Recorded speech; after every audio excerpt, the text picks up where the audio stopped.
안녕하세요. 묻는다 듣는다 통한다. KBS 열린 토론 진행자 시민 김진혜입니다.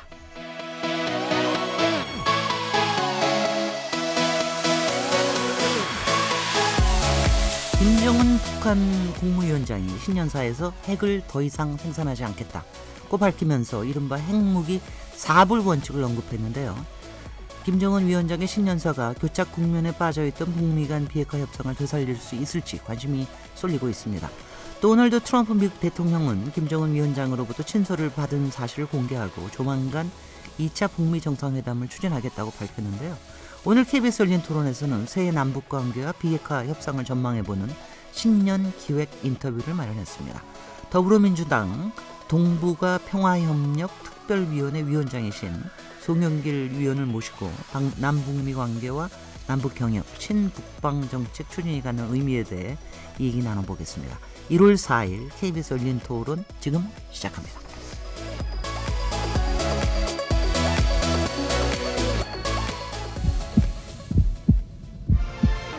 KBS 열린 토론에서는 매주 금요일마다 화제의 인물을 집중 탐구하는 시간을 갖고 있습니다.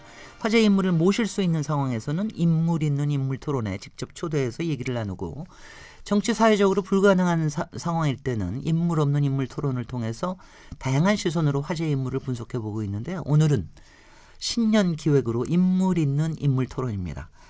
먼저 코너를 함께 해주시는 패널분들을 소개해드리겠습니다. 매주 금요일마다 저희와 함께 하시는 분이죠. 최병묵 전 월간조선 편집장님 자리하셨습니다. 네, 안녕하세요. 오늘 새롭게 모신 분인데요. 김정환 KBS 통일외교 전문기자님 나오셨습니다. 네, 안녕하십니까. 오늘 인물 있는 인물 토론의 주인공이십니다. 동영길 더불어민주당 의원님 모셨습니다. 네, 안녕하십니까. 안녕하십니까. 안녕하세요. 네, 새해 복 많이 받으십시오. 네. 송영길입니다. 제가 오늘 뵙자마자 어제 텔레비 출연하고 오셨냐, 뭐 그랬 완전히 달라 보이시더라 그랬더니 연식이 아직도 뭐 젊은 이렇게 얘기하시더라고요. 그렇게 새해는 아주 호원하셔서 새해 복을 더 많이 받으실 것 같습니다. 송영길 위원이 어떤 분이신지 많은 분들 아시겠습니다만 간단하게 소개를 먼저 좀 해드리겠습니다. 송영길 의원께서는 학생운동, 노동운동, 인권 변호사로 활동을 하시다가 정계에 입문하셨습니다. 새천년민주당 소속 국회의원으로 정치 인생을 시작해 인천 계양을 지역구 국회의원으로 4선을 하셨고요. 지난 2010년에는 제5대 인천광역시장을 지냈습니다. 2017년 제19대 대통령 선거에서는 문재인 후보 중앙선거대책위원회 총괄 선대본부장으로 활동하셨고요. 정부 출범 초기에 러시아 특사 그리고 대통령 직속 북방경제협력위원장을 지냈습니다. 송영길 위원은 북한과 중국, 러시아를 아우르는 북방 문제 전문가로 알려져 있는데요. 더불어서 더불어민주당 동북아 평화협력 특별위원장직을 맡아서 문재인 정부의 대북 정책과 발을 맞추고 있습니다. 간단히 소개해드렸는데 뭐 추가하시고 싶은 거 있으신가요? 키가 얼마라든가 뭐 이런 거. 네. 네. 요새 특별하게 관심 가지신 거는 어떤 게 있습니까 혹시? 아무래도 이 문재인 대통령님의 그 북방 정책과 대북 관계를 좀 뒷받침하는데 진력을 하고요. 네. 경제가 상당히 어렵기 때문에 일단 이 혁신 성장 분야의 구체적 보완, 소득성 주도 성장에 대한 보완 분야를 집중적으로 좀 준비하려고 합니다. 제가 오늘 송영길 위원장으로 불러드리는 게 좋겠나요? 아니면 네. 의원이요? 위원장이 좋으시겠죠. 네, 네, 지난 10월 31일에 출범했습니다. 더불어민주당 동북아 평화협력 특별위원회 위원장직을 맡고 계시는데요. 아직도 잘 모르시는 청취자분들이 계실 것 같기 때문에 위원회가 어떤 역할을 하는지 조금 설명을 해주시면 어떻겠습니까? 작년 8월 25일 날 저희 민주당 전당대회에서 제가 당대표 출마를 했습니다. 그때 이제 이해찬 대표, 저 김진표 3인이 TV토론 과정에서 누가 대표가 되더라도 원팀으로 하자 이렇게 합의한 바 있는데, 이해찬 대표가 되시고 나서 저에게 이 동북아 평화 투기를 맡아서 남북관계와 북방경제를 좀 통합시켜서 당의 정책을 뒷받침해달라 이런 요청으로 이걸 맡게 되었고요. 지난해 한 많은 관심을 받게 돼서 한 1000여 명이 참여하는 그런 출범식을 갖게 되었습니다. 네. 그래서 전문가들을 조직해서 각종 준비도 하고, 특히 산림 분야는 북한 산림 녹화운동의 구체적 지금 준비도 하고 있고요. 또 기업인들을 조직해서 방북 준비도 좀 하고 있습니다. 준비만 많이 하시고 이걸 킥업을 할 수가 없으니까 좀 가끔은 깝깝하시기도 하시겠어요. 네, 뭐 그래도 뭐 여러 가지 해야 될 일이 많이 있는 것 같습니다. 그렇습니다. 예. 앞으로 좋은 활동을 기대하겠고요. 네. 지금 이제 100번 동안 깊이 있고 의미 있는 말씀 많이 해주시기 바랍니다. KBS 열린 토론은 매일 새벽 1시에 재방송되고요. 팟캐스트로도 들으실 수 있습니다. 그리고 오늘 하는 거는 또 이게 영상으로 찍히기 때문에 아마 유튜브에도 올라갈 겁니다. 이제 본격적인 토론을 시작해 볼 텐데요. 일단 뭐 지금 오늘 정말 타이밍이 좋습니다. 어떻게 이렇게 신년 기획에 딱 위원장님을 모셔서 아마 정말 좋은 것 같은데 새해 남북 관계에 대해서 어떻게 전망하시는지 이 부분에 대해서 조금 얘기를 먼저 시작해 주십시오. 지금 이번 남북 관계에는 미국과 남측 북측 3자가 다 절실한 필요가 있는 게 아닌가 생각합니다. 우리 남쪽 입장에서는 우리나라 중소기업의 그런 활로 대한민국의 새로운 성장 동력을 찾는 데 있어서의 남북 경제협력이 아주 중요한 블루오션이 될 수가 있고요. 북 입장에서도 제재 문제를 풀어서 경제 집중 노선을 관철시키기 위해서는 뭔가 이걸 해결해야 될 입장이고 미국 입장에서도 다른 대외적인 중동 문제나 모든 분야가 엉클어져 있습니다. 이란 핵협상도 무효화시켰고 예루살렘과 팔레스타인의 그 극도의 대립이 강화되고 있고 지금 러시아, 중국과의 관계도 그렇고 모든 분야의 외교적 마찰을 지금 일으키고 있는데 유일하게 북미 관계가 희망을 보이고 있고 트럼프 대통령도 재선을 앞두고 성과를 내야 될 그런 입장이 있기 때문에 이 3자 이해관계를 잘 조정하면 뭔가 구체적 진전을 만들어낼 수 있지 않을까 이런 기대를 하게 됩니다. 이번 김정은 위원장의 신년사가 상당히 화제가 됐는데요. 특히 네. 거기서 이제 앞으로 핵무기를 더 이상 만들지 않겠다. 네. 이러면서 사실 이런 걸 명시적으로 밝힌 건 아마 이번이 처음이 아닌가 싶은데요. 이 4불 원칙. 네. 이게 북미 협상을 특히 이제 트럼프 대통령은 북한 미국 내부에서의 여론에도 이제 그냥 신경을 쓸 텐데 이게 북미 협상을 조금 더 촉진하는 모멘텀이 될 수 있을 거라 생각하십니까? 어떻습니까? 그렇습니다. 바로 트럼프 대통령 트위터를 제가 바로 확인하고 또 리트윗하면서 잘했다고 제가 좀 해줬습니다. 영어로요? 예, 보실지 안 보실지 모르겠습니다만 네. 우리 한국인들은 북미 정상회담의 성공 이걸 기원한다 이렇게 해줬고요. 저희는 이제 저희가 염려했던 것은 혹시 이제 핵경제 병진 노선으로의 전환을 시사하는 어떤 그 협박을 하지 않을까 이런 우려를 했는데 상당히 완곡한 표현으로 뭔가 좀 간청하는 그런 아주 유화적 표현을 한 것 같습니다. 그만큼 진정성이 좀 느껴지는 게 아니었는가 생각이 들고 핵을 만들거나 실험하거나 사용하거나 이제 전파하지 않겠다. 4불 원칙을 발표했는데 제가 정규제 TV를 봤더니 이제 보수적인 분들은 이거는 핵 보유 선언이다 이렇게 평가절하하시던데 네. 어찌됐건 현재 핵에 대해서는 말 안 했죠. 미래 핵에 대해서 확실하게 한 거지만 이거는 아무런 보상과 대가 없이 선제적으로 했다는데 큰 의미가 있고 기존 보유 핵은 어차피 평화협정과 같이 상호 협상해야 될 카드인데 그거를 말할 리가 없는 거죠. 근데 너무나 당연한 거고 그래서 미 국무부도 긍정적으로 평가하는 것으로 제가 알고 있고요. 트럼프 대통령 평가도 저 정도면 긍정적이고 또 직접 편지를 받았다 그러니까 NYT가 말한 대로 두 분이 지금 펜팔을 하고 있는 그런 상황이어서 글쎄요. 그 신뢰가 이제 실제 실무 단위의 구체적 성과로 연결되도록 잘 유도해야 된다고 생각합니다. 친서받았다고 그렇게 좋아하는 대통령도 처음 봅니다. 뷰티풀 레터. 정말 재밌는데요.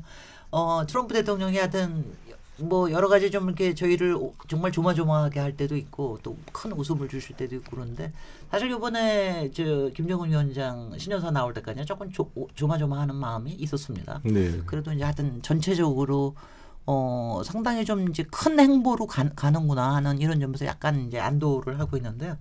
어떻게 최병목 기자님 어떻게 보고 근데 그럼에도 불구하고 이제 사실은 폼페이오 국무장관과 김영철 통전부장 사이에 그 실무적인 협상이 지금 이루어지지 않고 있잖아요. 그래서 거기다가 이제 김정은 국무위원장의 신년사를 보면 저는 이런 부분을 또 주목해서 봤어요. 과거에 비해서 유난하게 그 자립경제, 뭐 자주노선, 뭐 자립형 뭐 무슨 토대 뭐 이런 얘기가 굉장히 많아요. 그 곳곳에 보면 뭐 군수공업 분야에서 뭐 자립경제의 토대를 마련하고 뭐 작년은 또 뭐 자립경제를 발판으로 해서 뭘 어떻게 한 해고 뭐 이런 얘기들이 굉장히 많아요. 그래서 자립이라는 부분은 사실은 그 어떤 국제사회와 같이 가지 않을 수도 있다 하는 걸 좀 내포하고 있는 개념이란 말이죠. 그런 점이 약간 좀 걸리는 부분이고 그러다 보니까 혹시 그 미국 간의 협상이 잘못될 경우에도 김정은 위원장이 대비하고 있는 것 아닌가 이런 또 걱정도 들곤 합니다. 거기다가 최근에 이제 미국 일각에서도 왜 그런 얘기 있지 않습니까? 트럼프 대통령이 최근 들어서 그러니까 작년 11월 달에 중간선거 이후에 북한에 대한 트윗이 많이 줄었잖아요. 그래서 이제 북한에 대한 관심 자체가 좀 줄어든 것 아니냐. 뭐 이런 일각의 분석도 있거든요. 그런 점들을 본다면 지금 이제 위원장님 말씀하신 것대로 진행이 되면 뭐 그거야 그렇게 진행되는 데 대해서 누가 뭐 이의를 제기하겠습니까만은 과연 그렇게 진행될 수 있을 것인가 하는 데 대한 회의적인 견해들 그런 견해들도 같이 추가를 해서 그 앞으로 뭐 이제 계획을 많이 세우실 거 아닙니까? 세울 때 추가를 해서 플랜 A만 세울 게 아니고 플랜 B도 세워야 되는 것이 아닌가. 좀 그런 생각이 들어서 말씀을 드립니다. 저는 역사는 해석하는 사람도 있지만 실천적으로 변화시키는 사람이 필요하고 저희 정치인들은 역사를 해석하는 게 아니라 또 직접 만들어 가야 된다고 봅니다. 그런 면에서 저는 미국과 북한의 지금 태도가 고정적이고 본질적으로 이렇게 변화되지 않는 존재가 아니라 끊임없이 상호작용하면서 변화된다고 보여지고 그 속에 우리 대한민국의 역할이 저는 적지 않다. 그래서 우리 대통령과 이 문재인 정부와 우리 당의 역할이 중요하다고 생각이 들고요. 자립경제에 대해서는 저도 그렇게 생각합니다. 이 자립경제를 유난히 강조한 이유는 지금 탈북자 숫자가 매년 3,000명씩 되다가 이번에 1,000명으로 줄었거든요. 거의 3분의 1로 줄었습니다. 제가 탈북자를 통해서 북한과 통화한 사람들의 이야기를 들어보면 지금은 탈북하는 것은 바보다 이런 얘기가 나온다는 거예요. 왜냐하면 북미 관계 정상화에 대한 기대가 평양에서 높아지고 있습니다. 뭔가 경제가 성장할 것이라는 기대를 숨김없이 말하곤 합니다. 제가 이번에 평양에 갔을 때도 그런 대화를 들었습니다. 그런데 만약 이게 안 돼버리면 그 기대가 실망으로 바뀌게 되면 정권에 큰 부담이 되기 때문에 그것을 미리 그 기대에 대해서 자력갱생 원칙을 강조한 면이 있다고 보여지고요. 두 번째는 경제 발전에 대해서 김정은 위원장이 세세하게 각 문화, 비난론, 공장, 뭐 화학, 철학 구체로 지적을 하고 있는데 이게 어때 보면은 자상한 지도자의 모습을 보여주는 것이라 할 수도 있지만 다른 면으로 보면 북한 계획 경제의 한계를 보여주는 거 아니겠습니까? 이런 거를 국가 지도자가 일일이 다 할 게 아니라 이게 사회적 시장 경제 원칙에 따라 뭔가 변화가 필요한데 김정은 위원장이 잘한 게 경제 조치가 세 가지를 이야기합니다. 하나는 집단 농장 체제를 사실상 해체시키고 분조 도급제로 3 내지 5명 단위로 각 가정 도급제식으로 이렇게 토지를 불활해서 생산력이 높아진 겁니다. 이래서 잉여 생산물이 나오기 때문에 400개, 800개가 된다고 추정되는 장마당이 이 경제 제재에도 돌아가는 이유가 잉여 생산물 때문에 그런데 그건 바로 사실상 집단 농장의 해체에 있다라는 거고요. 두 번째는 달러 루블 인민화, 위엔화, 루블화를 환전 없이 조선인민화폐로 환전 없이 쓰도록 허용을 하고 있습니다. 뇌물로 받던 탈북자가 송금한 돈이든 간에 이것이 경제 활성화에 도움이 되고 있고요. 또 핵무기 개발로 재래식 전력 비용을 오히려 줄여가지고 발전된 군수공업을 경공업 제품으로 전환시킨 노력을 하고 있는데 그게 일부 성과가 보여진다고 봅니다. 물론 제재 때문에 어려운 조건에 있지만 우리가 예상보다도 그 제재 속에 잘 버티고 있는 이유가 이 세 가지 요소를 지키면서 장마당을 사실상 허용하고 있기 때문에 가능하다고 보여지거든요. 그래서 저는 이번 이 경제 분야에 30분 중에 20분을 3분의 1을 국내 경제 분야에 할애를 했는데 내용을 보면 다 지시 통제지 뭔가 독립채산제의 원칙이나 사회주의적 시장 경제 그리고 서로 간에 주동적으로 어떤 경쟁을 통한 이윤 창출의 그런 메시지가 없는 것이 저는 아쉬운 분야다 이렇게 생각합니다. 네, 김정환 기자님. 네, 일단 신년사의 성격이 뭔지를 조금 봐야 되는데요. 신년사는 뭐 대부분의 나라도 그렇지만 우리도 그렇고 대부분은 국내용입니다. 국민들, 북쪽으로 보면 인민들한테 주는 메시지죠.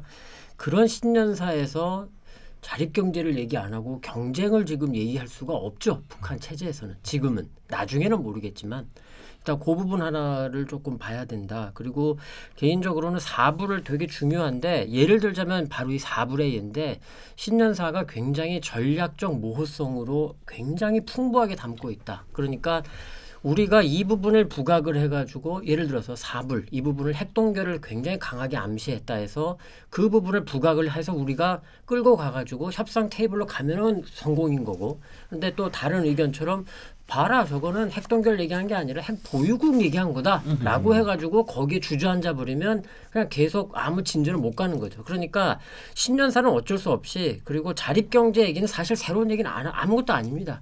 자력갱생을 지금 작년부터 굉장히 강조하는데 사실 자력갱생이란 용어 자체가 마오쩌둥 중국 주석이 강조를 하면서 내걸었고 그게 김일성 주석도 받아들였던 건데 사실 새삼스러운 게 아니죠. 그런데 중요한 건 이 신년사의 내용에서 어떤 부분을 잘 받아가지고 미국과 한국과 주변국들이 협상의 무대로 북쪽을 잘 유도해서 데리고 오느냐 그리고 그 협상의 장에서 얼마나 성과 있게 끌고 가느냐 아니면 아니다 저런 얘기는 못 믿겠다 우리는 절대로 못 믿는다 속아서는 안 된다 이러면서 그냥 현실 고착 여기에 스테이터스 고 이거로 갈 거냐 이제 그거는 뭐 각 주변국이 선택을 해야죠. 다만 제 경험으로 볼 때는 우리는 선택의 여지가 별로 없다. 스테이터스 코 현상 유지 이렇게 가서는 한국은 대단히 어렵다. 그리고 북쪽도 마찬가지인데 사실 김정일 위원장 시절에 머들링 스루란 말이 유행했습니다. 북쪽에 대해서 평가를 할 때 부시 행정부 관련해서 부시 행정부와 아무 협상이 진행이 안 되고 계속 대결하게 되니까 그러면서 부시 행정부 8년이 지나가기를 기다릴 거다. 머들링 스루 할 거다. 그냥 그럭저럭 진흙탕 속을 그렇죠. 그냥 되는 것도 부대끼면서. 없고 안 되는 것도 없고 이렇게 갈 네. 거다라고 평가를 했던 북쪽인데 김정일 위원장 아버지와 김정은 위원장은 지금 다르죠. 김정은 위원장은 젊고 뭔가 해보고자 하는 의욕이 굉장히 강하고 그거를 우리가 살려서 협상으로 갈 건지 아니면 그냥 옛날에 그 관성과 우리가 북쪽에 대해서 비난하고 공격하는 것처럼 우리도 그 관성에 젖어가지고 타성에 젖어서 못 믿는다 이런 식으로 갈 건지 그거는 선택을 해야죠. 네. 예. 저는 그 일부 한나라당 아니 자유한국당의 뭐 평가는 이 4분 원칙을 평가절하하는 또 경향이 있는데 저는 아주 중요하다고 보는 게 어찌됐건 저는 ICBM이 성공했다고 보지 않습니다. 그러니까 지난번에 화성 15호 때문에 이제 거의 이 지구 궤도를 이탈했다가 다시 재진입한 5,000km, 8,000km, 뭐 캘리포니아, 뭐 미국까지 도달하는 ICBM이 이제 성공했다라고 지금 북은 발표했지만. 사실 여러 가지 전문가의 의견이 엇갈리고 있잖아요. 다시 그 지구 궤도 밖을 들어왔다가 재진입하는 기술이 과연 성공했느냐라는 논란도 있는 것이고 그렇기 때문에 추가로 핵을 개발하면 더 위험할 요소가 있기 때문에 핵을 중단하는 것은 매우 큰 의미가 있습니다. 핵 위협을 줄이는데. 그리고 전파는 만약에 북한이 미사일이나 핵을 전파를 하게 되면 이거는 미국의 세계 전략에 엄청난 위협인데 가장 예민한 데가 시리아 같은데 IS 이런 만약에 직간접적으로 이러한 기술들이 이전된다 그랬을 때 바로 이스라엘이 위험해지고 미국의 이해가 위험해지기 때문에 이 문제는 아주 중요한 건데 이거를 미국이 아무런 대가 없이 선제적으로 어떤 직접 본인의 육성으로 발표한 것은 큰 의미가 있고 또 그 의미를 우리가 미국이나 우리 대한민국이 부각시켜서 돌이킬 수 없도록 확정 짓는 것이 우리 말씀하신 대로 아주 중요한 의미가 있다 이렇게 생각합니다. 네. 그렇죠. 근데 지금은 사실 이제 김정은 위원장의 말만 있는 거예요. 그 신년사에도 보면 그런 걸 선언하게 됐다 이렇게 돼 있습니다. 그러니까 이제 말만 있는 거잖아요. 그러니까 지금 말씀하신 대로 그 이제 자꾸 자유한국당 얘기를 하시니까 그런데 뭐 전 자유한국당과 무관하게 사실은 북한이 그 과거 핵 협상을 해온 전력이라는 게 있어요. 그 전력은 우리가 그 진정성을 의심할 수밖에 없는 그런 전력이란 말이죠. 과거가. 그렇기 때문에 자 지금 이제 김정은 위원장 시대로 바뀌어서 김정은 위원장도 뭔가 지금 해보겠다고 해요. 그런데 해보겠다고 우리가 무조건 평가절하할 이유도 없지만 또 그걸 무조건 저 사람은 진짜 해보려고 하는 거야 라고 진정성을 거기다가 부과하기도 어려운 상황이란 말이죠. 그거는 과거 전력이 있기 때문에. 그러니까 정확하게 보려면 김정은 위원장이 아버지와 무언가 다를 것 같긴 해요. 아버지와 그 뭐 여러 가지 뭐 태생부터가 다르고 교육 방식부터가 또 다르고 뭐 외국 좀 물도 먹었고 뭐 이러니까 다를 것 같긴 하고 말도 아버지하고는 좀 다르게 해요. 뭐 비핵화가 뭐 선대의 유훈이다 이런 건 똑같은 얘기지만 네. 그 외에 뭐 미국과 협상도 하겠다는 등 뭐 좀 다르게는 해요. 그러나 과거의 전력이 있기 때문에 실제 비핵화 협상을 담당하는 사람들은 김정은 위원장을 빼고 밑에 사람들은 하나도 안 바뀌었어요. 그러면 협상을 할 때 하더라도 과거의 그 사례 같은 걸 참고로 해서 의심을 해가면서 협상을 하자. 이게 협상을 하지 말자는 얘기가 아니고 네. 이제 저는 그런 생각이거든요. 그렇기 때문에 네. 의심하자는 사람들은 무조건 어느 쪽으로 뭐 그 북한에 대해서 좀 나쁘게 생각하는 사람이다라고 생각하는 것 자체가 저는 오해라고 보는 거죠. 네, 맞는 김정은 말씀인데요. 기자님. 네. 이런 말 아주 유명한 말이 있죠. 레이건 대통령, 미국 보수주의의 아주 우상 아이돌이죠. 이런 말 했죠. 믿어라. 그리고 검증해라. 그런데 이 부분을 굉장히 중요합니다. 그런데 저는 이런 생각을 합니다. 일단 4불만 봐도 불생산 이거 사실은 애매해요. 생산되고 있다라고 지금 보는 시각도 있고 뭐 제가 자세하게 지금 길게 말씀 못 드리겠지만 그런데 불시험은 지금 명확하게 안 하는 게 확실하고 불사용도 지금 안 하는 게 확실해 보이고 비확산 이거는 전파했다가는 뭐 큰일 나죠. 그러니까 세 가지는 분명하고 불생산 이 부분은 지금 뭐 X라고 하긴 그렇지만 동그라미라고 하기도 그렇고 세모 정도인데 이 부분에 대해서 검증을 해야 되는 거죠. 그런데 중요한 건 검증을 하려면 일단 만나야 되는 거고 그리고 사람이 아 다르고 어 다르고 말 한마디에 천냥빚을 갚는다 이런 말이 있듯이 어떤 마음가짐을 갖고 일단 접근을 하고 대화를 하느냐에 따라서 분위기가 바뀔 수가 있는 건데 이런 부분을 중요한 건 제가 좀 궁금한 게 그런 부분인데 자 북쪽 결국은 믿지 못하겠다라는 게 기조에 깔려 있는 분들 의견에 대해서 제가 궁금한 게 그러면 어떻게 하면 좋겠습니까? 라는 거죠. 지금 자 북쪽을 믿지 못하니까 그럼 어떻게 해야 할까요? 속된 말로 해가지고 계속 대결로 하고 북쪽이 망할 때까지 우리가 압박을 해야 될까요? 저는 그런 부분에 대해서 대안 지시가 되게 좀 약하고 설득력이 너무 없는 게 아니냐 이제 그런 생각이 좀 듭니다. 네. 저는 아까 우리 항상 과거의 전례를 보자라는 전제가 이런 게 있는 것 같아요. 북한은 항상 지금까지 약속을 안 지키고 속여왔다 이런 전제가 있거든요. 상당히 보수 언론이 만든 프레임이기도 한데 과연 그러한가? 그렇지 않다고 봅니다. 위키피디아에 들어가서도 제네바 합의를 쳐보십시오. 어느 북한이 제네바 합의를 위배한 것보다 미국이 위배한 게 훨씬 많이 나옵니다. 콜린 파월도 자백을 했습니다. 제대로 지킨 게 없었습니다. 94년도 제네바 합의 이후에 미국이 50만 톤 중유를 제때 제공한 적도 별로 없었고요. 캐도 그것도 제대로 안 돼서 DJ 때 들어와서 겨우 시작하다가 스톱해버렸어요. 그리고 미사일 문제는 들어있지도 않았습니다. 제네바 합의. 근데 미사일 문제를 괜히 꺼내 들어가지고 제네바 합의를 그 압박을 했어요. 또 부시가 되고 나서 악에 추월하고 제네바 합의를 없애려고 제네바 합의를 없애야 북을 불량국가로 만들어야 부시 행정부가 공약했던 그 MD 체제를 만들 수가 있었기 때문에 한 것입니다. 이번도 마찬가지로 제가 다 읽어봤어요. 북미 정상회담 6.12 싱가포르에 합의한 거예요. 이게 4개 항으로 되어 있잖아요. 1항이 뭐냐? 새 미북 관계 수립 및 한반도에 있어서 지속적이고 견고한 평화체제 건설과 관련된 이슈에 대해 포괄적이고 심도 있는 의견을 교환했다. 이게 돼 있고요. 그래서 1항은 뭐냐면 새로운 북미 관계를 만들자는 게 1항입니다. 2항은 미국과 북한이 한반도의 지속적인 안정적 평화체제를 만들기 위해 함께 노력한다. 즉 평화협정 종전선언을 하자는 거예요. 그리고 3번이 완전한 비핵화를 하기로 한 것입니다. 그런데 지금 미국이 하고 있는 태도는 뭡니까? 평화협정 종전선언도 안 해줄 뿐 아니라 평화협정에 대한 아무런 구체적 제시나 제재 완화에 대한 제시도 안 해주면서 계속 비핵화만 핵시설 공개하고 리스트 제출해라 이러면 김정은이 신년사에서 뭐라 그러냐 김정은이 미국이 세계 앞에서 한 자기의 약속을 지키지 않고 우리 인민의 인내심을 오판하면서 일방적으로 그 무엇을 강요하려 들려고 의연히 공화국에 대한 제재와 압박으로 나간다면 우리도 어쩔 수 없이 부득불 나라의 자주조건과 국가의 최고 이익을 수호하고 조선반도의 평화 안정을 이루기 위하여 새로운 길을 모색하지 않을 수 없게 될 수도 있다. 이렇게 표현했어요. 이 취지가 나는 체크를 해볼 것이 있다고 보는 겁니다. 그래서 자유한국당 의원들에게도 저는 그렇게 설명을 드렸는데 여야 협상할 때 이렇게 일방적으로 한쪽에 양보를 강요하면 자유한국당이 들어줄 리가 있겠습니까? 북미 관계도 마찬가지로 미국은 5,000개가 넘는 핵무기를 가지고 있고 아직도 포괄적 핵실험 금지 조항에 비준도 안 하고 있는 나라입니다.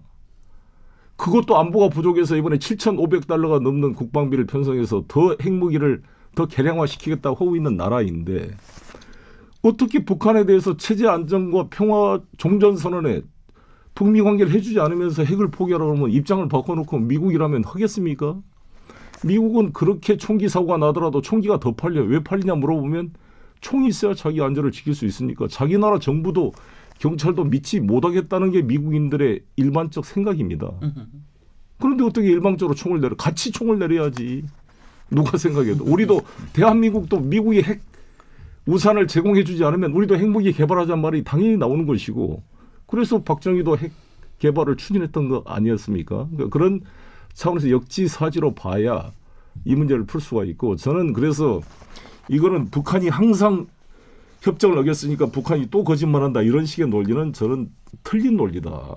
미국도 어겼고 같이 공동으로 책임감을 가지고 같이 해가야 된다 이렇게 생각합니다.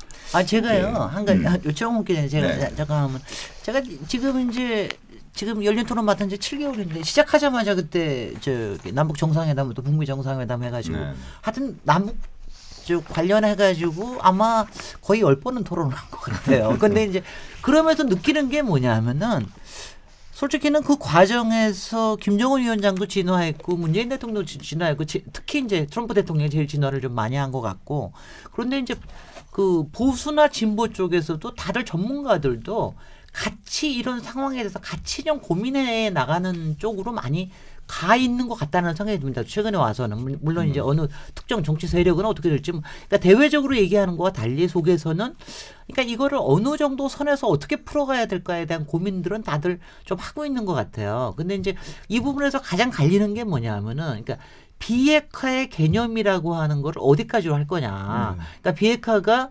이른바 대미 관련해서 비핵화 아까 얘기하신 ICBM 뭐 아직 완성 안 됐다고 생각하신다고 하지만 뭐 이런 부분만 그냥 무능화시키면 되는 거냐 아니면은 완전한 비핵화를 얘기를 하면서 하는 것 같아요. 이거에 대해서 미국이 가지고 있는 개념은 무엇이냐. 근데 이게 과연 현실성이 있는 얘기냐.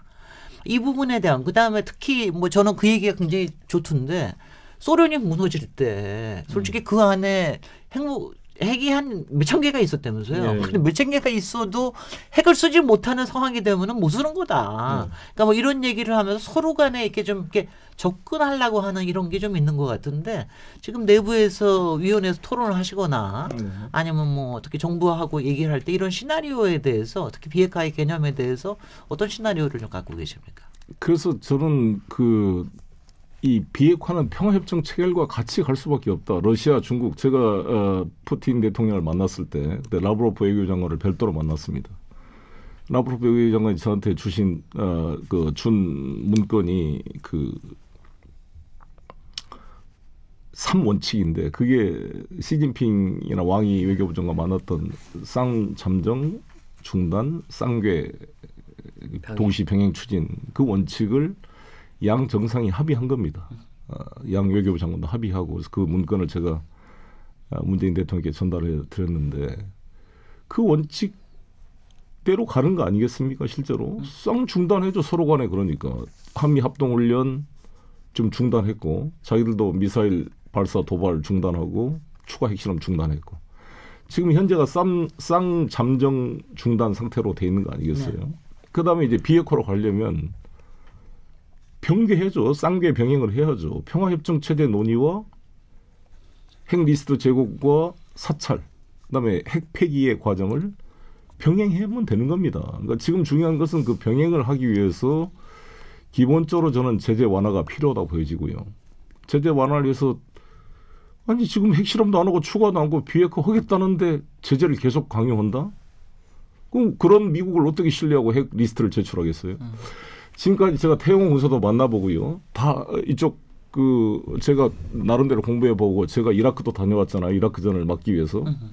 그때 제가 하마디 이라크 국회의장도 만나보고 제가 후세인은 못 만났습니다만 이라크 주요 정비사들을 만나봤습니다.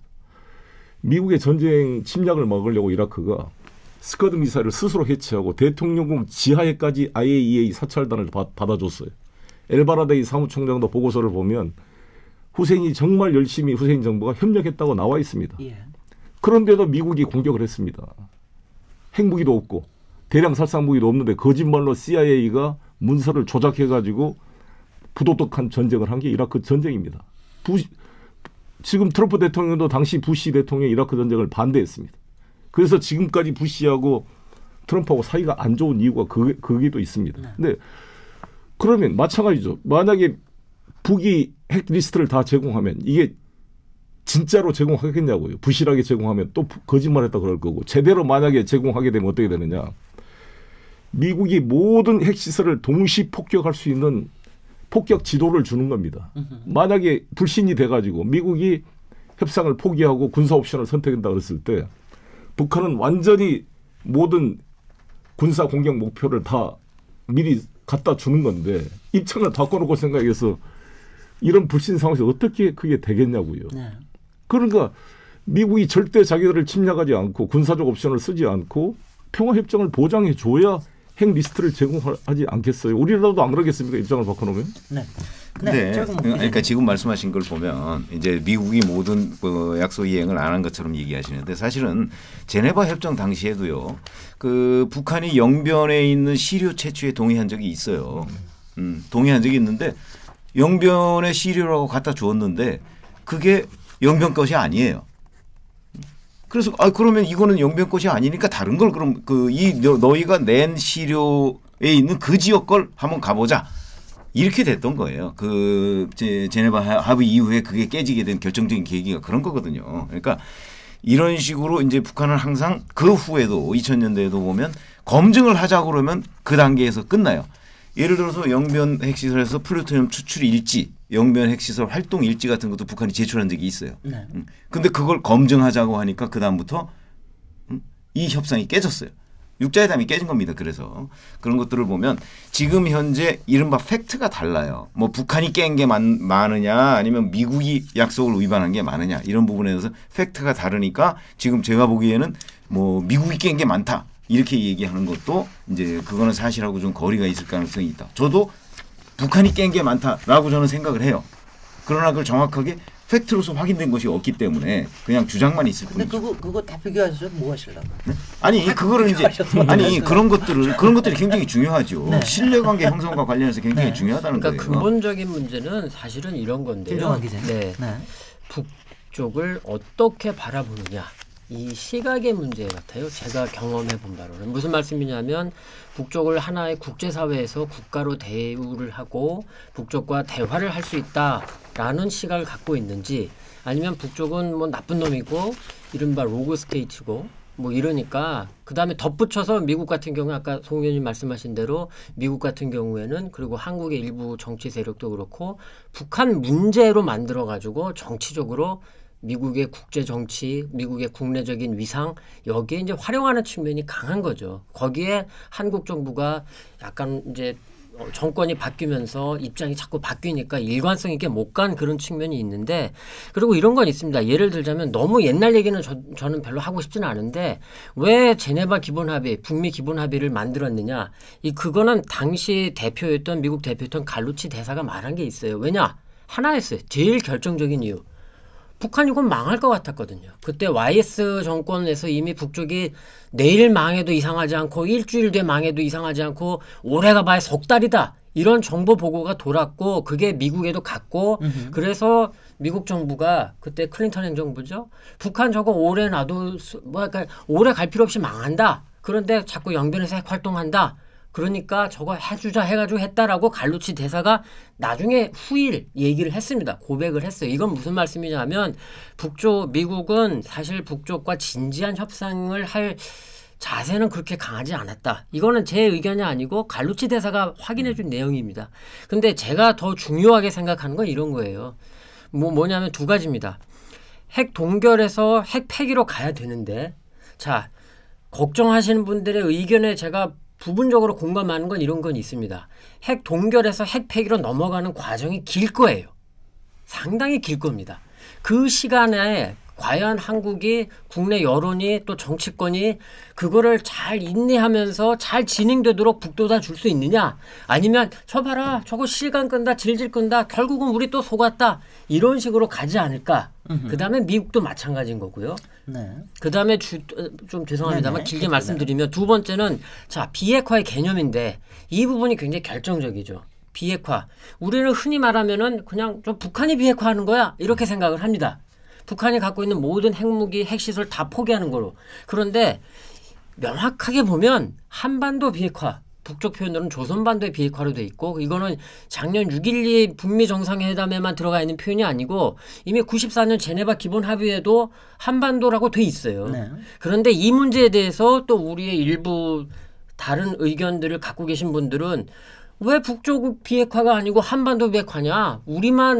우리가 속는 거 아니냐? 이런 불안감이 있는 거죠. 이 부분을 잘 설명을 하고, 그리고 제가 개인적으로 저도 한 20년 가까이 이걸 보고 있는데 정말 정치권도 그렇고 이 문제에 대해서는 조금 너무 그 정파적 이해 관계를 벗어나서 어떻게 이걸 가는 게 한반도의 가장 좋은 길인지 이거를 고민하는 게 대단히 중요하다. 미국은 절대로 한국이 원하는 방향으로만 가진 않는다라는 건 이미 90년대 이후의 역사에서 증명이 됐어요. 네. 그렇기 때문에 이 부분을 저는 좀 강조드리고 싶습니다. 아까 최영묵 기자님이 질문을 다 마무리를 못하신 것 같아서. 네네. 아니 죄송합니다. 글쎄, 아니 뭐 네네. 그 말씀하신 거 뭐 맞아요. 예. 그러나 이제 그 지금 그 소위 이제 북한이 얘기하는 조선반도의 비핵화라는 정의가 뭐냐 도대체. 그럼 우리가 얘기하는 완전한 비핵화와 같은 개념이냐 다른 개념이냐. 그거는 사실 작년 말에 북한 조선중앙통신 같은 데서 정의를 했어요. 그러니까 우리식으로 이제 조금 바꿔서 얘기하면 결국 해구산까지 철폐하는 게 조선반도의 비핵화라는 거 아니겠습니까? 그렇겠죠. 해구산까지 철폐하는 거. 네. 자 그렇게 되면 이제 해구산까지 철폐하라는 얘기는 그 옛날 91년도에 남북 기본합의서에서 남한에서는 그 전술핵을 철수했어요. 근데 북한에서는 그 이후에 그걸 어기고 계속해서 핵을 개발했단 말이죠. 그리고 와서 지금 이 순간에는 남한에는 핵이 없어요. 그런데 북한에는 핵이 있는 것으로 보여요. 여기서 이제 그 핵무기 협상을 지금 남한은 배제한 채 사실상 배제한 채 미국과 북한 간에 하고 있는 거잖아요. 그렇게 되면 사실은 우리가 볼 때는 우리까지도 포함해서 그 과거의 경험 6자 회담 뭐 4자 회담 뭐 이런 거 다 있었지만 해서 일괄 타결식으로 해서 합의를 이루고 검증을 해나가고 뭐 거기에는 뭐 평화협정 종전선언까지 다 포함되겠죠. 저는 사실은 그런 주장을 했었어요. 네. 그런 주장을 해서 왜 그러냐면 워낙 불신이 깊기 때문에 이 불신을 한꺼번에 털어버리지 않으면 힘들다 이렇게 봤기 때문에 저는 그런 주장을 했었는데 지금 그런 방향으로 가고 있진 않은 것 같아요. 그래서 그 왜 한때 미국 정상회담을 하기 직전에 일괄 타결론이 나온 적이 있었잖아요. 거기에 대해서 송 위원장은 혹시 일괄 타결론에서는 어떻게 생각하는지 불신을 해소하기 위한 일괄 타결. 네, 우리 최 기자님 말씀처럼 보수적인 분들은 이렇게 생각하는 거죠. 평화협정 이꼬르 해구산 철폐 주한미군 철수 적호통일 이렇게 가는 북의 전술에 놀아나는 것이다. 이런 불신을. 아니 저는 이제 완전한 비핵화와 네. 북한의 조선반도의 비핵화의 개념을 얘기한 거죠. 그렇죠. 그런데 한반도 비핵화 문제는 북이 양보하지 않죠. 이거는. 그래서 박근혜 대통령도 시진핑 주석과 만나서 합의했을 때 한반도 비핵화를 공동 노력한다고 했습니다. 이거 가지고 그때는 조중동이 그렇게 세게 비판 안 했죠. 그리고 사실상 북의 비핵화를 말했는데 표현을 북을 의식해서 한반도 비핵화로 썼을 뿐이다 이렇게 했지만 한반도 비핵화 내용을 이제 아까 말한 대로 해구산 철폐와 주한미군 철수 전략자산 전개 금지 이런 내용까지 북이 주장하고 있는 것이죠 실제로. 그러나 실제로 이 문제는 협상 과정에서 충분히 탄력적으로 해결할 수 있다고 봅니다. 일단 김대중 대통령 회고록에 의해서도 마찬가지고 우리가 확인해 본 바로도 주한미군 철수를 전제하지 않는다는 것이고요. 주한미군이 오히려 동북아 균형자로서의 역할을 필요하다고 북이 수용할 수 있다고 지금 보여지고 있는 것이고요. 핵우산 문제도 핵으로 공격하지 않는 한 자기들이 핵을 공격하지 않는 한 핵우산 제거하라는 논리도 사실 안 맞는 면이 있거든요. 충분히 이건 탄력적으로 논의가 가능한 부분이다 이렇게 생각합니다. 네. 전략자산 전개 문제는 저는 신중해야 된다고 봅니다. 실제로 그 비용까지도 지금 트럼프 대통령은 전략자산 전개 비용까지도 우리보다 분담해라 그러는데 저는 용납할 수 없는 거라고 생각합니다. 네. 여기서 이 얘기하다가 이거 지금 다 100분 다 채워야 될지도 모르겠으니까는요. 이제 예측을 좀 해주시죠. 그래도 그러니까 이제 이 전개가 되는 과정이 그러니까 저희한테 이제 얘기 드리는 게 북미 정상회담도 있고 또 이제 김정은 위원장의 서울 답방도 있고 이 과정 자체가 그러니까 시점과 타임라인과 그 다음에 이 순서가 그리고 대개 언제쯤 이루어질 건지 한번 뭐 우리가 점쟁이는 아니지만 이렇게 똑부러지게 좀 얘기 좀 해주시면 좋겠습니다. 글쎄요, 그건 아무래도 연초에 이루어지도록 네, 분위기가 만들어지고 있고 또 그렇게 유도해야 한다 보여지고요. 네. 이제 1월 중순경에 미국 의회가 이제 개원이 되면 그렇습니다. 지금 하원을 장악한 민주당이 여러 가지로 트럼프에 대한 공격이 시작될 텐데 그게 어떻게 트럼프 행정부의 의사결정에 영향을 미칠지도 봐야 되고 그래서 저는 대의회 외교가 중요하다고 생각이 됩니다. 근데 저도 미국을 한번 방문할 시간을 어떻게 내봐야 되는데 저는 이제 주로 지금 서신을 통해 미 의원들한테 제 입장이나 이걸 보내고 있는 상황이지만 어떤 대의회 외교가 아주 절실히 필요하다고 생각이 들고요. 저는 북미 정상회담이 날짜가 합의가 되면 김정은 위원장의 서울 답방이 편해지지 않을까 이렇게 생각합니다. 네. 꼭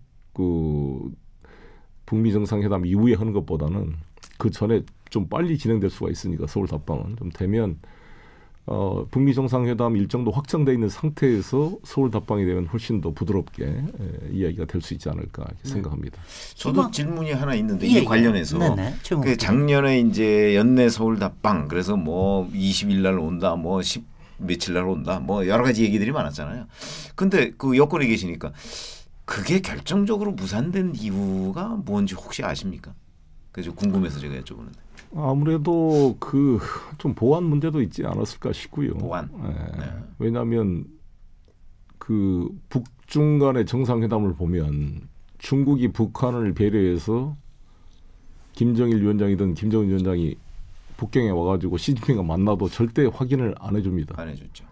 평양에 안전하게 돌아간 것을 확인하고 나서 공식 발표를 합니다. 왜냐하면 북이라는 사회에서는 그 수령이라는 존재가 사실상 국가 전체와 그런 상징이 돼 있기 때문에 우리도 뭐 대통령이 아주 중요하지만 그 비중이 더 크잖아요. 그러니까 거기는 그 국가 지도자의 보안 문제가 훨씬 더 무겁다고 봅니다. 근데 세계일보가 보도를 해버렸잖아요.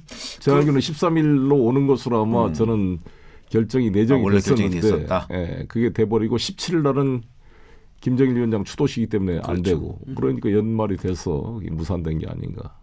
그래서 저는 사전에 그 일정이 보도가 되는 바람에 무산된 것으로 그렇게 그렇다고 봅니다. 저는 우리나라 언론 상황을 잘 우리 언론들이 그러니까 좀 국가적인 문제는 좀 특종의 욕심보다는 좀 자제할 필요가 있다고 생각이 들어요. 저는 조금 다른 생각이 있는데요.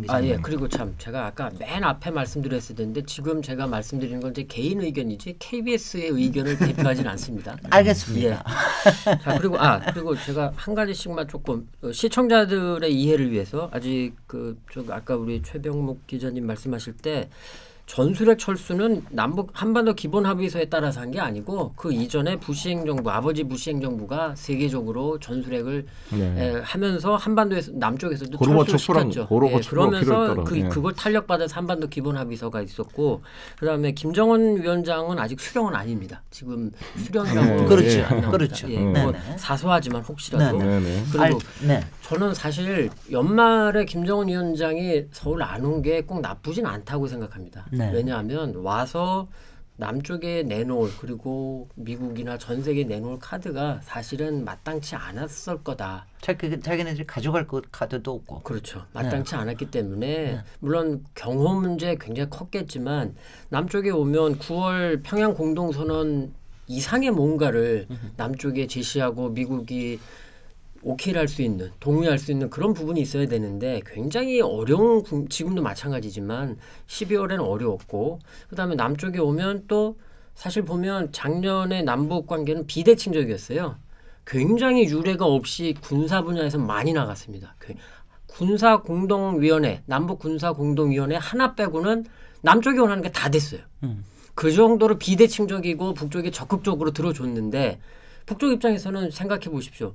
자, 너희가 원하는 거 우리 이렇게 해줬어. 너도 좀 우리 원하는 거 해줘야 되지 않아? 그래서 이번에 개성공단 금강산 관광 아무런 전제 조건 없이 재개할 용의가 있다라고 밝혔을 것 같은데 그런데 연말에 왔었으면 사실 남쪽도 상당히 주기가 어려운 시점이기 때문에 알겠습니다. 지금 뭐 그게 꼭 나쁜 건 아니다. 그렇게 봅니다. 요거에 대한 답변은 저희가 2부에 가서 2부에 이제 저희 남북 경협에 대한 얘기도 하고 그러기 때문에 거기에서 같이 끼워서 얘기하도록 하고요. 일설에는 이런 얘기가 있습니다. 우리가 기해년이 공식적으로 시작이 됐지만 사실은 아직도 음력으로 따지면 아직도 무술년이다. 그리고 입춘이 될 때까지는 아직도 무술년이기 때문에 적어도 2월 한 초까지는 하여튼 여러 가지 스케줄에 대한 거에 좀 나오기만 하더라도 굉장히 희망적이 되지 않겠느냐. 그래서 봄은 기어코 다시 온다. 뭐 이러고서는 좀 기대를 하면서 음력으로 연내 이렇게 말씀하시는 거예요. 그래서 그런 기대라도 가져보면서 1부는 여기서 잠깐 쉬고 다시 인터뷰 이어가도록 하겠습니다. 오늘 KBS 열린 토론 신년기에 인물 있는 인물 토론 송영길 동북아 평화협력 특별위원회 위원장님 모시고 얘기 나누고 있습니다. 지금 여러분께서는 KBS 열린 토론 시민 김진애와 함께하고 계십니다. 네, KBS 열린 토론 신년기획 인물 있는 인물 토론 오늘 송영길 의원님 모시고 얘기 나누고 있는데요. 송영길 의원님께서는 지금 현재 더불어민주당 내에 동북아 평화협력 특별위원회 위원장을 맡고 계셔서 마침 신년 기획으로 아주 적절한 타이밍에 저희가 모신 것 같습니다. 지금부터는 아무래도 이제 남북 경협과 신북방 정책에 대한 얘기를 좀 해야 되겠습니다. 앞에서도 이제 김종환 기자님 말씀하시면서 마지막에 이번에 신년사에서 나온 그러면은 개성공단과 금강산 여행에 대해서는 그냥 너그럽게 우리가 열어주겠다. 아무 조건 없이 신년사에서 김정은 위원장이 그렇게 밝혔는데요. 분명히 원하는 게 분명히 있는 것 같습니다. 다른 어떤 제재가 좀 풀리기를 바라긴 하겠지만 그게 아니더라도 뭔가가 좀 있으면 좋겠다 하는 그런 희망이 있는 것 같은데 어떻게 보고 계십니까? 개성공단과 금강산 시설을 몰수온다고 북이 발표를 했지만 다 그렇죠. 돌려주겠다는 거 아니겠습니까? 그리고 제가 이번에 개성공단을 가봤는데 깨끗하게 나름대로 이걸 관리를 해주고 있어요. 그래요? 네. 언제든지 바로 공장이 가동될 수 있도록 그만큼 열망을 반영한 것이고 실제 거의 5만 5천 명의 직장이 하루아침에 없어진 거잖아요. 물론 우리 같은 민주주의 국가가 아니라서 통제가 더 쉽겠지만 그래도 5만 5천 명의 백성의 일자리가 하루아침에 없어진다는 것은 엄청난 사회적 부담이고 북측 사람들도 저한테 하는 얘기가 엄청나게 힘들었다. 이걸 처리하느라고. 그렇잖아요. 그걸 다른 중국 관련 기업이나 이따 일자리를 찾아주기 얼마나 힘들었겠습니까? 그러니까 절실히 필요로 하고 있다고 생각합니다. 우리 기업들도 124개 기업이 거기에 들어갔었잖아요. 지금 어떤 기업인들은 지금 자살하기 직전입니다. 거기다 모든 재산을 투자해놨는데 지금 2년 3년이 되도록 이게 안 열리면 어떡하겠어요. 저 기업인들이 저한테 웁니다. 울어. 우리 중소기업인들 만나면. 빨리 해야 됩니다. 이거. 그러면 이게 제재에 어긋나면 소위 말한 벌크 오브 캐시, 임금을 주면 이게 핵시설로 전용된다 이런 논리였잖아요. 그럼 현금으로 주지 말자 이거죠. 뭔가 저는 논의가 될 수 있다고 봅니다. 아예 저는 농산물 도매시장을 거기다 하나 슈퍼를 하나 차려놓고 개성공단에다가 근로자들한테 그 농산물 나는 교환권을 줄 수 있다고 보여지고요. 아니면 외상으로 해가지고 제재 풀리면 지급하는 방식으로 할 수도 있고 그래서 저는 제재를 피할 수 있는 방안이 있다고 생각합니다. 금강산도 입산료를 만약에 면제해 준다. 뭐 여러 가지를 통해서 저는 이거를 풀어보자는 적극적 의사가 있다고 생각이 들고요. 그리고 실제로 저는 개성공단을 나중에 이제 복귀를 하려면 박근혜 정부에서 한번 닫았다가 복귀할 때 개성공단 국제화 이야기가 나왔습니다. 네. 저는 중국이나 미국 기업이 들어가서 국제화시켜서 앞으로는 이 남북관계의 정세에 영향받지 않고 특구답게 이거는 유지되도록 해야 이 개성공단의 장점이 나온다고 봅니다. 개성공단의 장점은 $100 정도밖에 안 되는 저렴한 임금과 높은 숙련도 14만 원, 17만 원 정도밖에 안 되는 낮은 공장 부지 가격 이것 때문에 생산의 3대 요소인 토지 노동 자본의 토지와 노동이 대단히 경쟁력이 있는데 가장 단점이 불안함, 예측 불가능성이거든요. 이거를 해결해 주면 저는 개성공단은 중국을 이길 수 있는 우리나라 경제의 블루오션이 된다고 생각합니다. 그래서 이거를 저는 김정은 위원장이 적극적으로 대가와 조건 없이 발표한 것은 환영하는 바이고 이걸 가지고 미국을 설득해서 뭔가 좀 진전이 되고 2차 북미 정상회담에 하나의 리틀 기프트 비핵화를 촉진하는 트럼프 대통령이 준비했다는 리틀 기프트 내용에 이게 들어갔으면 하는 바람입니다. 네, 김종환 기자님. 일단 세 가지 정도의 의미가 있는 것 같습니다. 일단은 제가 조금 했던 부분은 분명히 9월 평양 공동선언에는 조건이 이루어지는 데 따라라고 이렇게 합의를 했는데 신년사에서는 한 걸음 더 나가서 아무런 전제 조건 없이 굉장히 적극적이다. 그러면서 많이들 하시는 얘기인데 뭐 우리가 이렇게 움직이니까 남쪽도 좀 적극적으로 나서라. 이제 이런 주문이 당연히 있을 거고요. 그다음 상황은 제가 걱정하는 부분인데 자, 북미 관계가 계속 교착되고 혹은 악화되는 상황에서 남쪽 너네 어떻게 할 거냐라는 하나의 경고일 수도 있고 그리고 또 이런 북쪽의 과거 김정일 위원장 시대의 관성이 아직 살아있을 수 있다는 걸 감안하면 저 군사 공동위가 아직 발족을 안 했거든요. 군사 공동위랑 세게 연계시킬 수 있다. 그러니까 개성공단 뭐 금강산관과 아마 둘 다를 동시에 하자라는 얘기는 아닐 겁니다. 아마 하나 정도를 먼저 우리가 받아들일 수 있다. 뭐 이런 얘기를 할 수는 있을 것 같은데 만에 하나라도 이게 군사공동위원회랑 걸어버리면 이게 굉장히 조금 그러니까 지금 당장 그런다는 얘기는 아닙니다. 군사 분야 합의가 굉장히 잘 되고 있었고 신년사 보면은 김정은 위원장이 구조적 군비 통제를 시사하기까지 했기 때문에 꼭 그렇다는 얘기는 아닌데 굉장히 강한 경고가 들어가 있다 이런 생각이 들어서 그래서 제가 의원님께 뭐 제안 겸 한번 생각을 해주시면 하는 거는 이거를 우리 정부가 오히려 전략적으로 이용을 해야 된다. 무슨 말씀이냐면 북쪽이 개성과 금강산 재개를 강하게 원하는 걸 최고 지도자가 밝혔지 않습니까? 그 부분을 우리가 한국 정부가 그리고 필요하면 중국 해가지고 한중 혹은 러시아까지 해서 이 부분 북한의 비핵화 어느 정도의 어느 선까지는 북쪽이 이행한다라는 거를 담보를 해주고 그거에 대한 북쪽이 요구하는 제재 완화 혹은 상응 조치의 하나로 개성공단을 부분적으로 재개를 시키는 거죠. 저는 그러니까 이건 제가 혼자 생각했던 그런 얘기긴 합니다만 우리가 전략적으로 북쪽에서 던진 거를 우리 정부가 활용하는 방법을 굉장히 고민을 안 하면 상황이 사실 저는 올해 만만치 않을 거라고 보는데요. 어느 시점 가서 북쪽에서 확 돌아버릴 수 있거든요. 턴해버릴 수 있습니다. 그럴 때 굉장히 우리가 난처할 수 있고 그걸 우리가 미연에 방지하기 위해서라도 전략적 고민을 굉장히 많이 한다. 그러니까 제가 조금만 더 말씀드리면 이런 얘기입니다.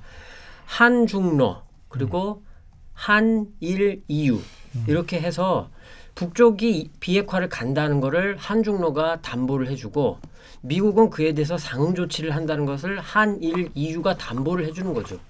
그렇게 하면서 외교의 무대를 넓히고 북한과 미국이 그 판에서 나갈 수 없게 주변 관계국들이 잡아주고 그러면서 이것을 접점을 만드는 예를 든 건데 이런 식의 뭔가 전략적 사고가 필요하고 그의 하나로 개성공단을 먼저 가동시킬 수 있는 이런 방안 우리가 굉장히 적극적으로 고민해야 된다.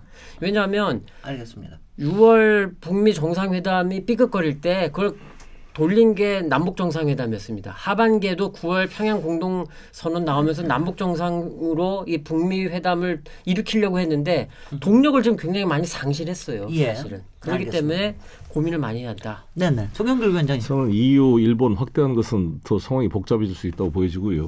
어찌됐건 미국이 풀 수밖에 없습니다. 저는 북미 정상회담으로 풀어야 되고 그거를 우리 대한민국 정부가 균형자 역할로 도와줘야 된다고 생각이 들고요.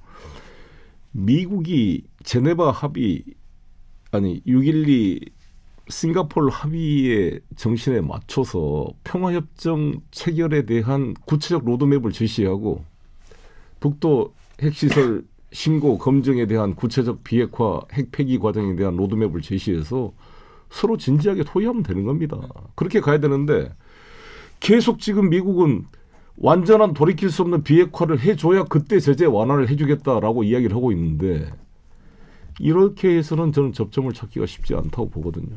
그래서 이번에 비건이 와서 인도적 지원을 위한 미국 국민들의 북한 여행 일부 허용 문제라든지 미국 유해 송환을 하려면 유해를 찾는 비용이 필요해요. 뭐 DNA 검사도 해야 되고 그럼 일부 제재 면제를 또 해야 됩니다. 자기들을 위해서도. 그래서 뭔가 좀 돌파해주고 840만 달러인가요? 그때 800만 달러. 800만 달러죠. 그 350만에서 450만 그 월 유니세프를 통해서 네. 주기로 한 것도 아직도 집행을 못하고 있는데 이거는 제재 대상도 아닌데도 인도적 지원조차도 지금 미국의 반대로 집행이 안 되고 있습니다. 네.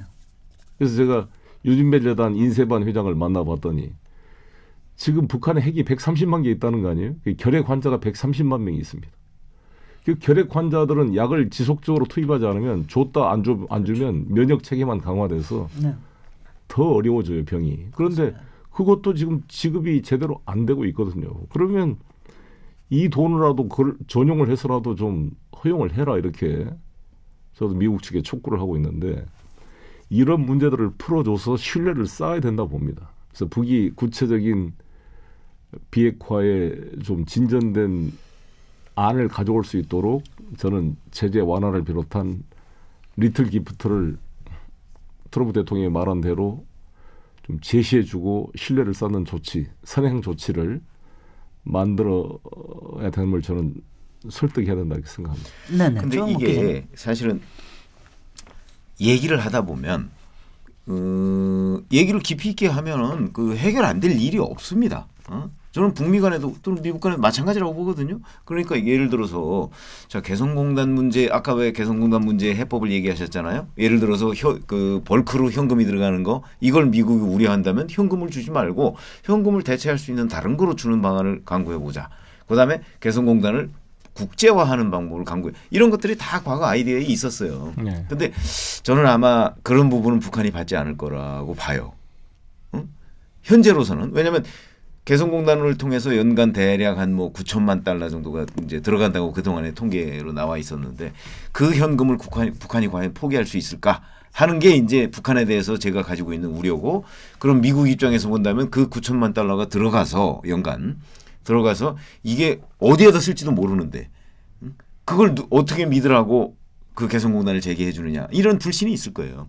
그래서 아까 제가 질문드렸던 것 중에서 이제 그런 이런 불신이 서로 상대방에 대해서 네가 먼저 내놔라 이러는 거 아니겠어요. 그래야 신뢰가 쌓인다 이렇게 얘기하는데 저희가 이 남북관계나 이런 거 뭐 한 관찰을 30년 정도 해봤습니다만은 이게 서로 상대방 보고 먼저 하라고 그래가지고는 이게 저 해법이 잘 안 나오더라고요. 그래서 제가 혹시 일괄 타결은 어떤가 하는 그 생각을 해본 적이 있었는데 그 부분에 관해서 혹시 어떤 생각을 갖고 계신지 좀 궁금해서 제가 당연히 동시 제시 일괄 타결로 가야 되는 거죠. 그러니까 선행 비핵화 조치 그래야 나중에 제재 완화 이것으로는 안 된다고 보내지고요. 저는 사후간에 주고받고 해야 되고 북한이 어찌됐건 예상과 달리 선행 조치를 먼저 했잖아요. 그 조치에 대해 평가 절하는 사람도 있지만 어찌됐건 핵실험장 폭파시키고 핵실험 안 하고 미사일 발사도 안 하고 지금 선행 조치를 했기 때문에 저는 그걸 충분히 할 수가 있는 것인데 이제 문제는 서로 간의 이해관계가 맞느냐의 문제이죠. 과연 미국이 북한 문제를 풀 거냐. 옛날에는 냉전 시대는 미소 냉전 체제가 있기 때문에 풀기 어려웠지만 지금은 냉전 체제는 무너졌어요. 단지 중국 견제를 위한 일종의 명분으로 북핵 문제를 유지한다. 군산 복합체가 무기를 팔아먹기 위해서. 이런 논리를 어떻게 지금 바꿀 수 있냐면 트럼프 대통령은 군산 복합체 출신이 아니라 부동산 개발업자 출신입니다. 그래서 저는 희망이 있다고 봐요. 미사일 팔아먹는 데 이해관계가 있지 않기 때문에. 오히려 군비 줄이자 이러고 있잖아요. 이거 시리아에도 군대 철수하자 그러고 주한미군도 일부 철수할 것입니다. 저는 트럼프 전략을 이해해야 한다고 봅니다. 네. 그러면 여기서 그런 이해관계를 바꿔낼 수가 있던 거죠. 이게 북한을 제2의 베트남처럼 만들 수가 있거든요. 오히려 베트남과 지금 미국이 사실상 군사 동맹국처럼 발전해서 중국을 견제하는 역할을 하고 있습니다. 저는 북한이 친미 국가가 될 수 있다고 생각합니다. 원산항을 개방해서 미국의 군함이 원산항에 기항할 수 있는 그런 시대가 올 수 있다고 생각합니다. 예. 제가 이 시점에요. 지금 이제 골치 아픈 얘기 많이 하시다 보니까 위원장님께서도 이제 약간 어두워지시고 그러셔서 이 기회에 제가 찬스를 하나 드리겠습니다. 저희가 이제 솔직히 남북 경협 그러면은 일반 국민들도 야 이게 요새 경제도 어렵고 그러는데 이게 뭐 정말 비상구가 될지도 모르겠다 이런 기대가 잔뜩 있는 게 사실입니다. 그래서 여기에서 한 3분, 3, 4분 정도 찬스를 드릴 테니까 우리가 이게 제재가 풀리고 그다음에 철도가 깔리고 남북 경협이 되고 그러면은 어떤 미래가 펼쳐지는지 충분하게 하시고 싶은 만큼 얘기하십시오. 정말 우리나라 중소기업들이요. 네. 중소기업들이 정말 간절히 바라고 있습니다. 당장 모래부터 퍼야 됩니다. 모래가 지금 인증으로 쌓여 있어요. 모래업자들이 건설업자들이 좋아하겠나요? 네, 지금 모래 좀 북한 수입해 달라고 지금 허용해달라 난리고요. 네. 제가 하림 회장님도 만나봤는데 우리가 닭고기, 돼지고기 이걸 북에다가 닭공장, 양돈장을 만들면요. 거기 닭똥, 돼지똥을 유기질 비료로 써서 산성화된 북한의 토양을 바꿀 수가 있고요. 네. 우리는 외국서 수입하던 닭고기, 돼지고기를 훨씬 더 싸게 수입해서 북에서 수입해다 먹을 수가 있습니다. 우리가 투자하면. 그리고 마그넷 사이트 같은 경우는 세계 최고의 품질과 매장량을 가지고 있어요. 북이. 40억 톤이 넘는다 그러는데 그걸 전부 우리 전량 중국서 수입해 오고 있습니다. 그거 우리 북에 가져오면 훨씬 더 싸게 좋은 품질로 이거 만들어서 이거 내화벽돌 포항제철에 다 들어갑니다. 그다음에 흑연, 음극재 같은 거 만들 수가 있고요. 철광석도 마찬가지고. 그래서 모든 분야에 우리 대한민국 경제의 중소기업들의 활로가 다 열릴 수가 있습니다. 네. 철도 까는 것을 가지고 포주기라고 하는데 철도를 깔아야 포올 거 아닙니까? 그래서 난 포오는 것이다. 뭘 깔아야 포올 수가 있죠. 일본이 그러면 식민지 때 우리나라 철도 만들어준 게 우리 조선에 퍼준 거였습니까? 조선에서 뭘 다 가져가려고 철도를 만든 거였죠.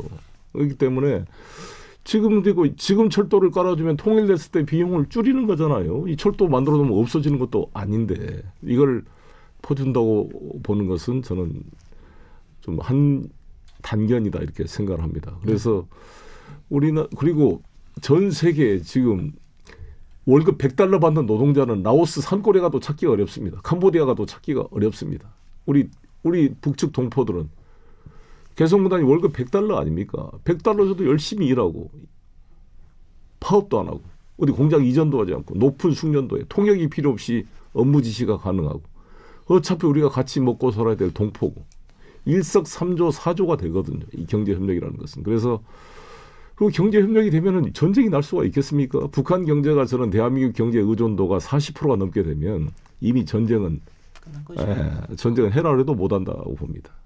그렇게 저는 되고 아까 우리 김진애님 말씀하는 것처럼 러시아도 수천 개 핵무기를 가지고 있었지만은 밀가루가 없어서 빵집에 줄 서다가 망한 거 있잖아요. 먹고 사는 문제를 교류하게 되면 핵의 위협은 사실상 통제가 될 수가 있거든요.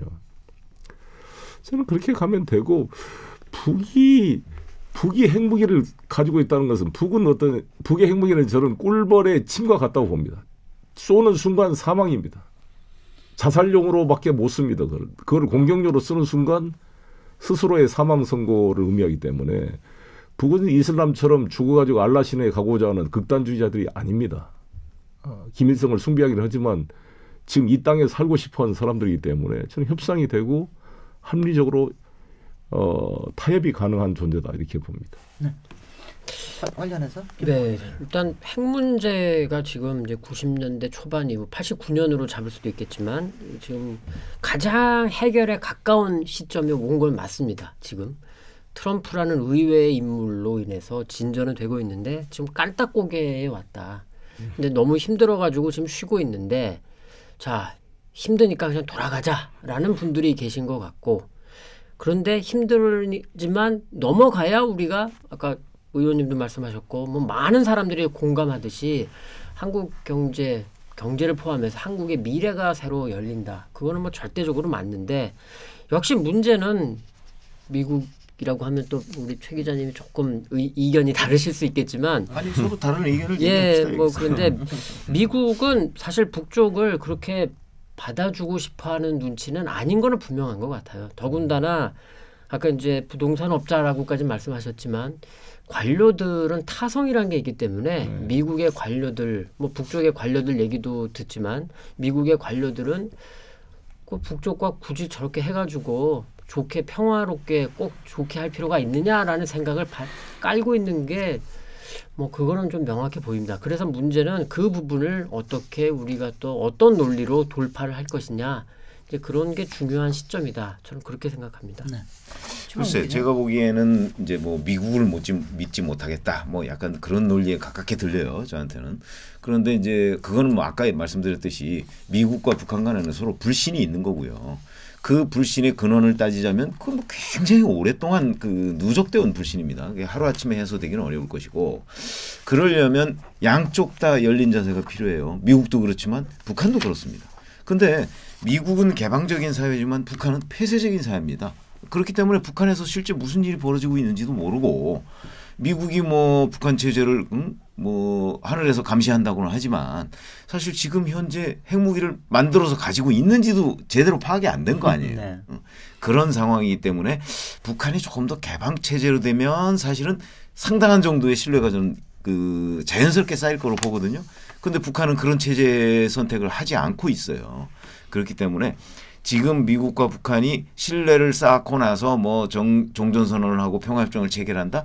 저는 그거는 앞으로 몇십 년이 지나도 힘들지 않을까 싶어서. 그러니까 그 부분에서 말씀 중에 죄송한데 그 부분에서 제가 정말로 여쭙고 네. 싶은 게 네. 자 그러면 우리는 이 문제를 어떻게 해야 될 것이냐. 그러기 그게 때문에 중요한 아니 왜냐하면 북한을 무슨 바라보는 얘기인지 알아요. 그러니까 북한을 바라보는 관점이 저놈들은 정말 나쁜 놈들이고 저것들은 적이고. 아니 우리 그렇게 얘기 안 했어요. 아니 생각은 그러니까 표현은 그렇게 안 하셨지만 자 생각해 보십시오. 북쪽도 바보가 아니잖아요. 제 표현을 동유럽이- 주관적으로 해석하지 마시라고. 그러니까 동유럽이 어떻게 붕괴됐는지 소련이 어떻게 붕괴됐는지를 북쪽이 봤는데 지금 말씀을 하시는 건 해석을 하자면 북쪽이 예를 들면 인권 문제라든가 이런 거를 들이밀어서 관철을 시키고 이래야 된다는 말씀처럼 들리고 자본주의 그러니까 경제를 제 얘기를 주관적으로 받아들이라고 해석하지 하시는 것 마시라고. 같아요. 아니 그러니까 제가 지금 궁금한 하려고 건- 하는 얘기는 그 얘기가 아닙니다. 아니 그러니까 제가 그렇기 일단은 때문에 그럼 조용욱 그렇기 기자님 때문에 이 말씀을 끝내도록 불신이라는 하시죠. 것이 하루아침에 해결되지 네. 않아요. 네. 응? 서로 상대방에 대해서 믿지 못하겠다는 거 아니겠어요. 그렇기 때문에 이걸 해소하기 위해서 제가 아까부터 줄기차게 얘기하는 게 만나서 그렇죠. 일괄 타결이 제일 맞아요. 중요하다. 서로 중요합니다. 다 네. 놓고 우리가 이러이러한 거 우리는 줄 테니까 네. 니네는 이러이러한 거 내놔라. 네. 그리고 내놓은 거 상대방 거 어떻게 검증하자. 예를 들어서 네. 북한이 미국에 대해서 검증할 것도 많을 거 아니겠습니까? 맞습니다. 개방적인 사회지만. 좋은 제안입니다. 그래서 저는 오히려 그게 훨씬 길이 빠르다. 네. 제가 지금 그 얘기를 하려고 했던 거예요. 근데 여기 서로 불신한다 그러지만 지금 트럼프 대통령은 일관되게 김정은을 신뢰한다고 하고 있고 아니 근데 사랑한다고 그랬어요. 근데 그렇게 한 지가 몇 달 안 되잖아요. 문제는. 아니 그러니까 이 7년 3년 쌓인 이런 얼음이 하루아침에 녹는 건 아니기 때문에 네. 저는 그 트럼프 대통령이 어찌됐건 대단한 역할을 하고 있다고 봅니다. 그래서 저는 트럼프가 이라크전 반대했을 때도 이 범상치 않게 봤거든요. 그래서 오히려 힐러리 클린턴은 사실 이라크전을 찬성했잖아요. 나중에 자기가 반성하긴 했지만.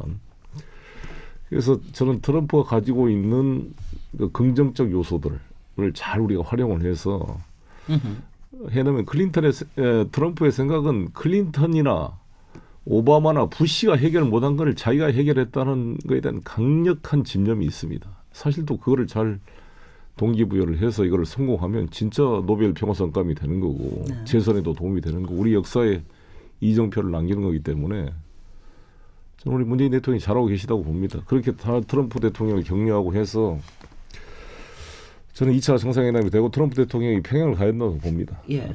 그리고 김정은도 워싱턴을 가고 예. 또 이렇게 왔다 갔다 하면 만나면 변화되거든요. 글쎄 말이죠. 그리고 김정은은 이슬람 교도가 아니잖아요. 이슬람 교도 전체를 제가 말한 건 아닙니다만 일부 IS나 극단적인 이런 조금 문명적인 문제고 저 서양인들을 크리스찬들을 죽여가지고 자기는 알라신에 가겠다고 자살폭탄테를 하는 사람들하고는 정말 이게 철학과 문명의 종교의 문제이기 때문에 협상이 어렵지만 이 북한은 그런 사이는 아니거든요. 네. 합리적으로 대화가 된다고 본다. 근데 이거지. 어떻습니까? 북한에도 많이 갔다 오시고 네. 최근에도 뭐 다녀오시고 그러셔서 그러는데 아니 왜냐하면 이제 이런 소리 있어요. 그러니까 북한이 요새 이제 중국하고도 굉장히 교육도 굉장히 줄고 그랬기 때문에 오래 못 버틸 것이다. 네. 그러니까 뭐 나올 수밖에 없을 것이다. 이렇게 얘기하는가 하면은 아직도 상당히 버틸 힘이 있다라고 하는 이런 해석도 있고요. 네. 그리고 또 현장에서 가서 보시면 마찬가지로 거기서도 김정은 위원장뿐만이 아니라 현장에 정말 인민들이 그렇게 경제 개발에 대한 그런 욕구와 그런 준비 상태가 느껴지십니까? 어떻습니까? 그렇습니다.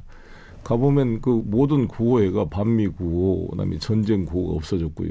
선군 정치가 없어졌고 핵 구호가 없어졌습니다. 대부분이 자력경생, 우리식대로 뭐 이런 거, 뭐 결사옹위 뭐 이런 걸로 경제 집중 노선은 확실히 전환된 것은 맞는 것 같습니다. 그래서 자기들이 개혁 개방 이게 정말 제재가 풀리고 그러면 연 15% 수직 경제 성장할 수 있다는 이야기를 합니다. 안내원들도. 중국이 그랬었죠. 네. 베트남도 그랬었죠. 실제 그럴 수 있는 그런 잠재력이 있고 트럼프도 그렇게 평가를 하고 있고 그래서 아니 저렇게 경제 개발을 하고 평양을 저렇게 막 고층 빌딩을 진 사람들이 전쟁이 나서 다시 저게 폐허가 되기를 바라겠어요. 저는 사막에서 막 천막 들고 전쟁하는 IS 같은 테러리스트 그룹하고는 근본적으로 다르다고 보거든요. 그렇지 않습니까? 저는 그래도 국가의 형태를 갖추고 여러 가지 불량 국가라 비판을 받고 있지만 지금 정상 국가로 나가기 위해서 발버둥 치고 있는 거고 이번 신년사도 양복 입고 그 책 서재에 앉아서 정말 얼마나 노력을 합니까? 참 지도자 동지하기 어렵더라고요. 그런 노력을 우리가 긍정적으로 보고 격려를 해줘야지. 저거 쇼다 거짓말이다 계속 그러면 뭐 어쩌란 말이야. 아까 우리 지금 말씀 뭐 전쟁의자 말이야.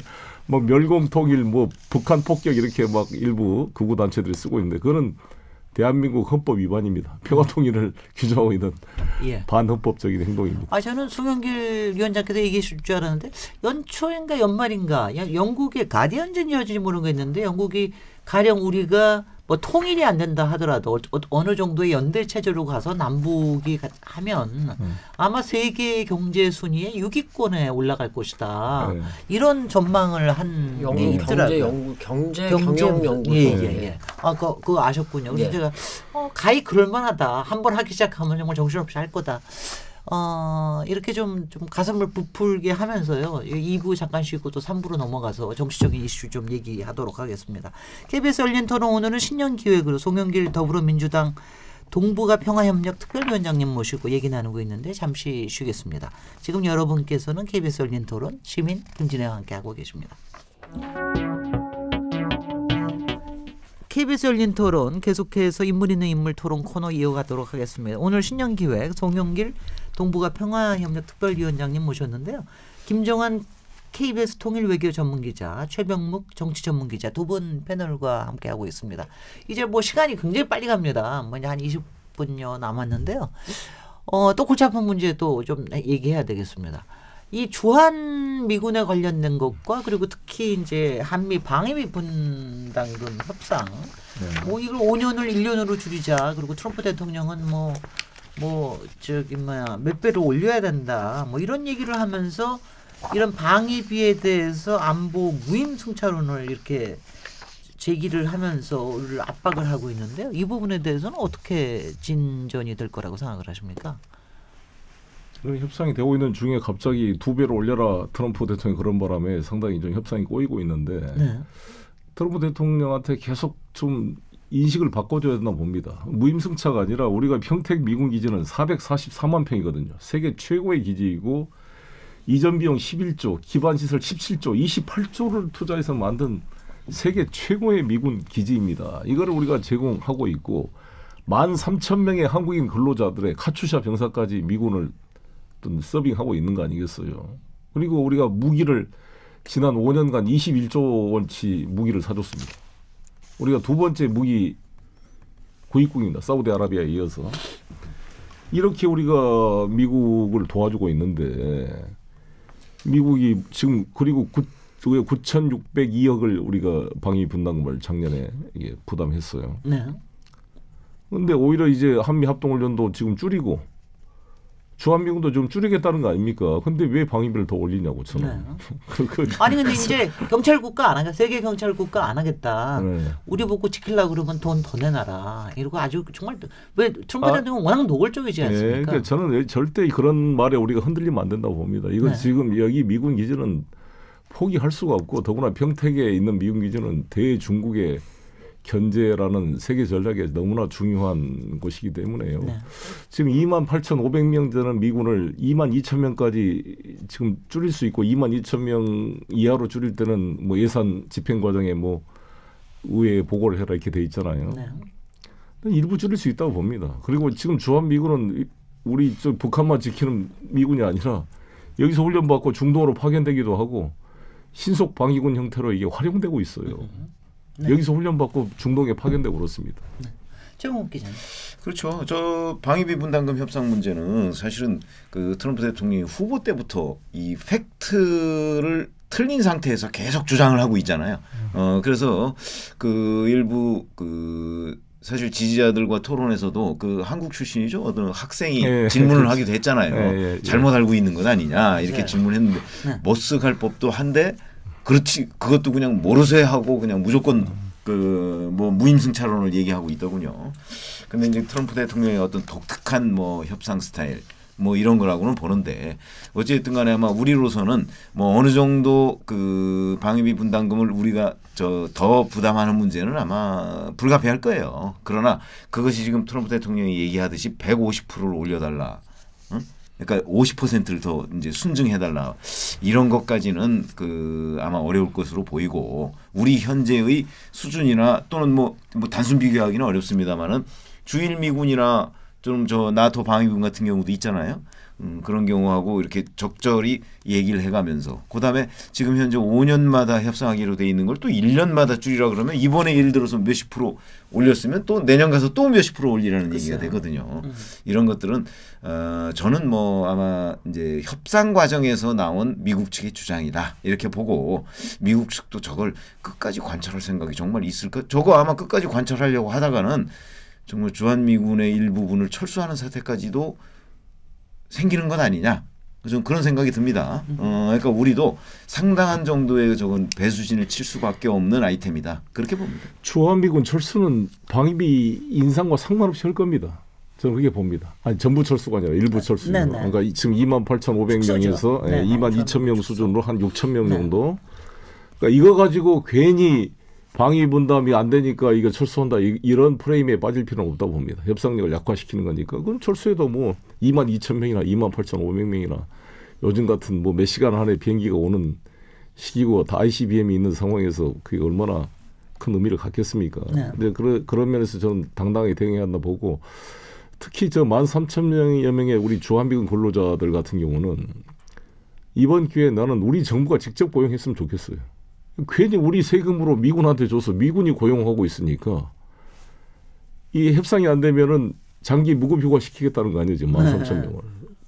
이거 황당한 일이에요. 왜 우리 돈으로 샷다운 하듯이. 일본은 일본 정부가 직접 고용해서 미군한테 공유하고 있거든요. 네. 우리도 이번 기회에 나는 이거 구조를 바꿔야 된다. 그래서 괜히 13,000명의 우리 근로자들을 주한미군의 인질로 이렇게 맡겨둘 필요가 없다라는 거죠.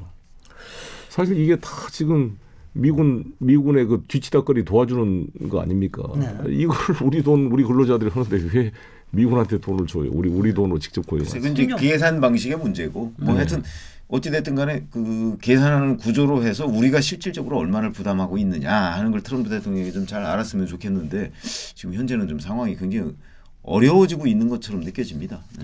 일단 김정환. 팩트를 조금 정리를 해드리면 트럼프 대통령 본인이 직접 뭐 트윗이라던가 발언을 통해서 2배 이상 내라고 한 건 아니고 트럼프 대통령이 그렇게 요구하는 것으로 알려졌다라는 게 미국 언론의 보도고요. 아니, 다만 미국 정부가 있는 사람들이 그렇게 얘기하고 미국 정부가 50% 정도 올리는 걸 생각하고 있다. 이런 게 이제 지금까지 나온 보도입니다. 그리고 저는 약간 다른 생각을 해봅니다. 주한미군 지위 문제가 지금 아니니까 그 문제는 다시 뭐 기회가 있으면 말씀할 수 있겠지만 역대 한미 관계를 보면 우리가 어떤 논리를 갖다 대도 한두 번 정도 아마 IMF 때 정도 빼고는 미국이 원하는 방향으로 대부분 다 갔거든요. 이번에도 9,602억이었는데 작년이 아마 올해 하면 어떤 식으로 결론이 나건 1조가 넘을 겁니다. 적지 않은 돈이고 엄청난 돈이죠. 사실 지금 주한미군이 이 돈 다 쓰지 못해가지고 은행에 넣고 이자놀이 한다는 얘기가 지금 나오고 있지 않습니까? 그렇다면 우리가 미국의 요구를 들어줄 때 들어주더라도 우리도 우리 주머니에 챙길 게 있어야 된다라고 생각합니다. 그게 전략적 사고라고 생각하고 그러면 우리가 트럼프 대통령 체면을 적당히 살려주는 선에서 올려주고 우리가 그 대신 미국한테 뭔가를 좀 받을 수 있는 그 아이템이 뭘까를 정부는 고민을 해야 된다. 라고 봅니다. 예를 들면 지금 한미 자동차 협상이 아직 뭐 완료가 안 됐다고 그러던데 자동차 협상 과정에서 굉장히 전향적인 미국의 태도를 우리가 좀 기대한다던가 아니면 제가 개인적으로 바라건대는 북미 지금 핵 협상 이 문제 관련해서 우리가 좀 미국의 전향적인 태도를 조금 기대할 수 있는 뭔가 언지를 받는다던가 그러니까 미국의 요구대로 100%는 아니더라도 들어줄 때 들어주더라도 우리가 원하는 방향은 꼭 챙기자. 정부는 그거를 정말 깊이 있게 고민해야 된다라고 생각합니다. 네. 저는 그렇게 어설프게 연계하면 나중에 우리 그게 발목을 잡을 수가 있기 때문에 신중할 필요가 있다고 보여지고요. 아니, 일단 고도의 전략이죠. 그렇죠. 그건 이제 내부적으로 우리 공개할 수 없는 그런 그렇죠? 전략은 있겠지만 저는 아쉬운 건 지난번에 T-50 판매 성공했어야 돼요. 그게 아쉽습니다. 사실 로키드 마틴과 우리 카이가 같이 합동을 했는데 보잉사가 너무 저가 공세를 해서 이제 뺏겼다 그러고 변명을 하고 있는데 우리가 보잉사한테 AWACS를 사줬거든요. 저기 공중 조기경보 통제기. 그걸 우리가 구입할 때 좀 T-50은 좀 양보해라 이렇게 좀 딜을 했으면 어쨌나 하는 아쉬움이 있습니다. 근데 이거는 저는 저희 국회 입장에서는 강하게 입장을 표명해야 된다고 봅니다. 그래야 협상력이 높아지는 거니까. 뭐 일부가 불가피한 면이 뭐 있을 수는 있겠지만 저기 택도 없는 그런 식의 돼서는 안 되고 특히나 지금 가장 큰 명분이 뭐냐면 지금 우리 군수 지원 시설 같은 경우는 인건비나 이것은 우리가 지원 항목으로 돼 있지만 한미 합동 훈련의 전략 자산 전개라는 이런 비용은 지금까지는 다 그 대상이 분담 대상이 아니었습니다. 이거를 집어넣으려 그런다고 지금. 예. 이게 물꼬를 트게 되면 나중에 걷잡을 수가 없어요. 이건 절대 우리는 이거는 수용할 수가 없다라는 입장을 저는 밝히고 있습니다. 예. 또 뭐 여러 가지 현안들이 또 있는데요. 네.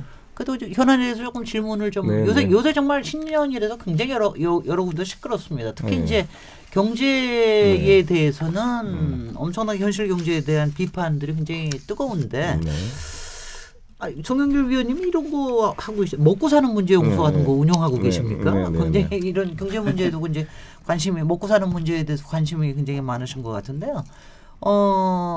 요새 신년에 여러 토론도 있고 그랬는데 이른바 경제 위기론이라든가 아니면 문재인 정부의 소득주도 성장론을 집중적으로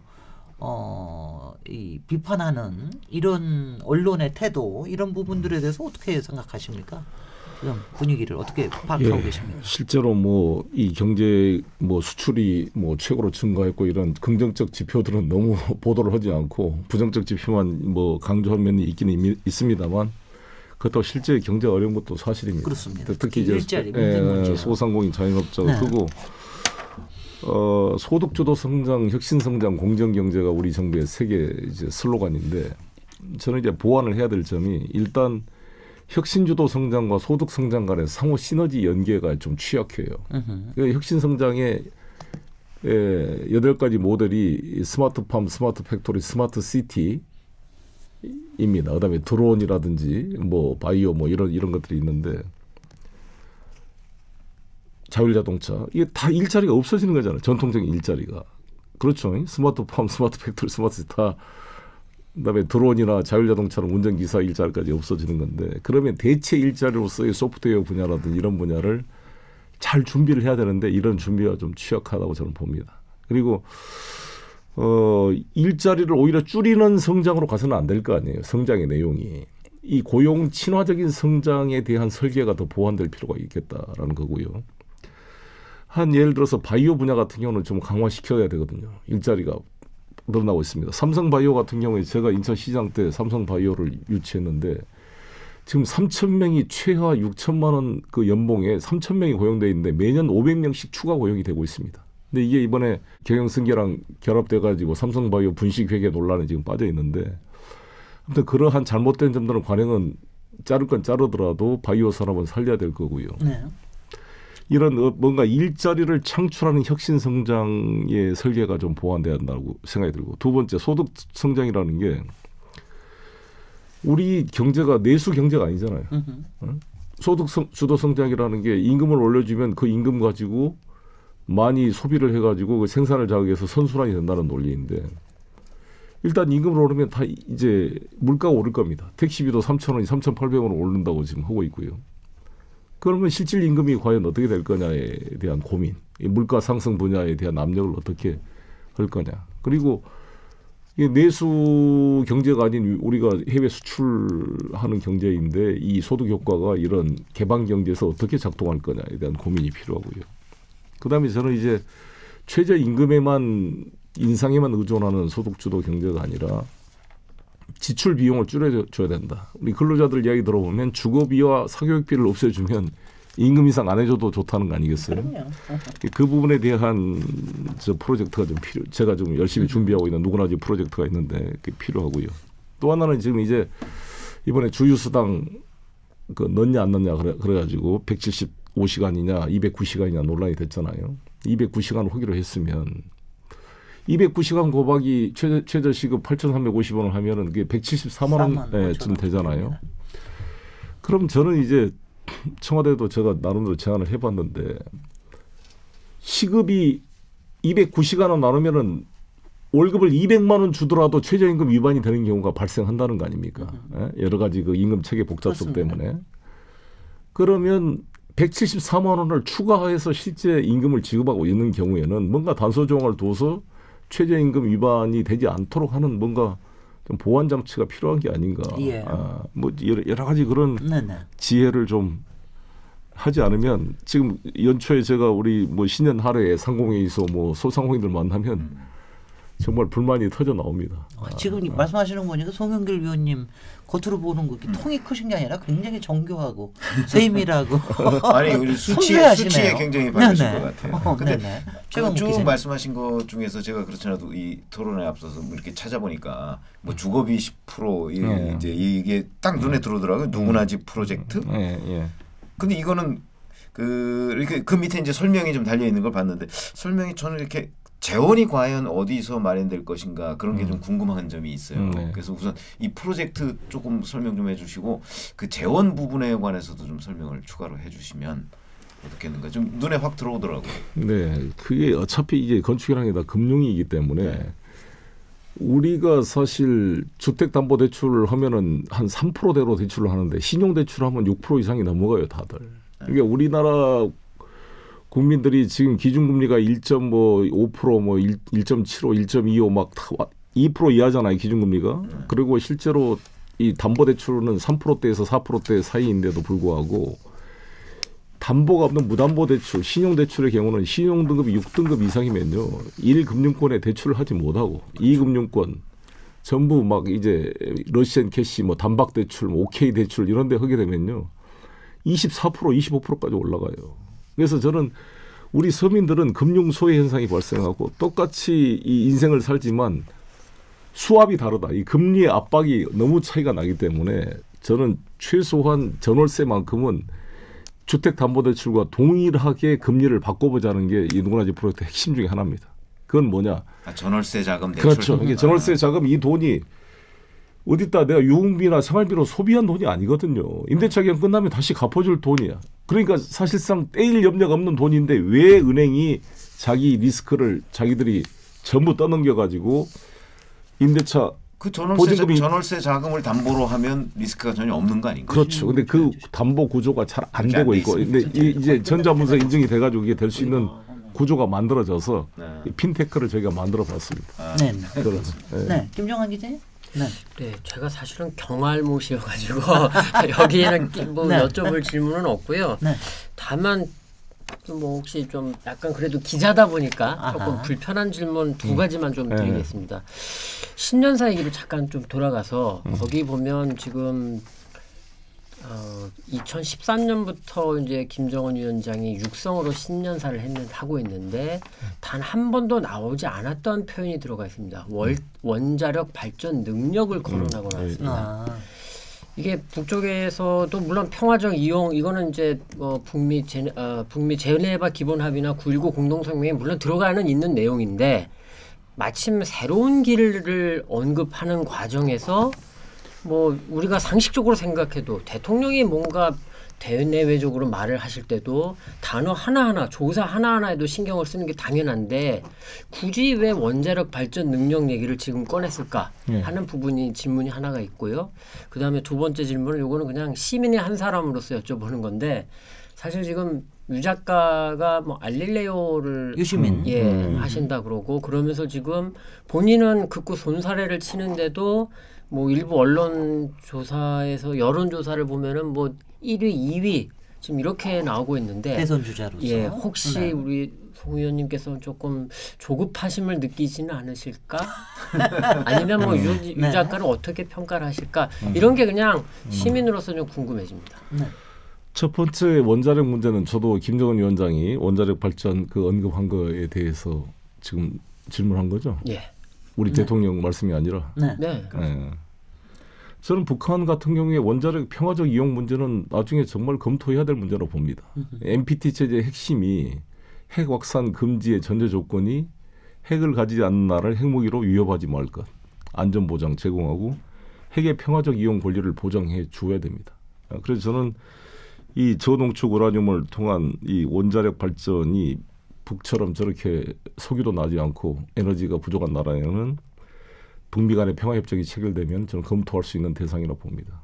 그리고 이제 우리가 캐도도 사실 경수로 2개 짓다 말았는데 그게 아마 다 녹슬어서 다시 재현하기가 쉽지 않겠습니다만 우리나라의 경우에는 이제 원자력 탈원전의 문제가 나오고 있는데 저는 이걸 좀 소프트 랜딩을 해야 되는 게 아니냐 이렇게 생각합니다. 장기적 방향은 맞되 우리가 재생에너지라는 게 불안정하거든요. 아직까지는. 그렇기 때문에 안정적 에너지원 공급이 필요하고 특히 화력발전이 가지고 있는 지구온난화의 문제와 미세먼지의 그런 그 해독이 상당히 크기 때문에 지금 노후화된 화력발전소의 대체 문제의 속도를 봐가면서 해야 되고요.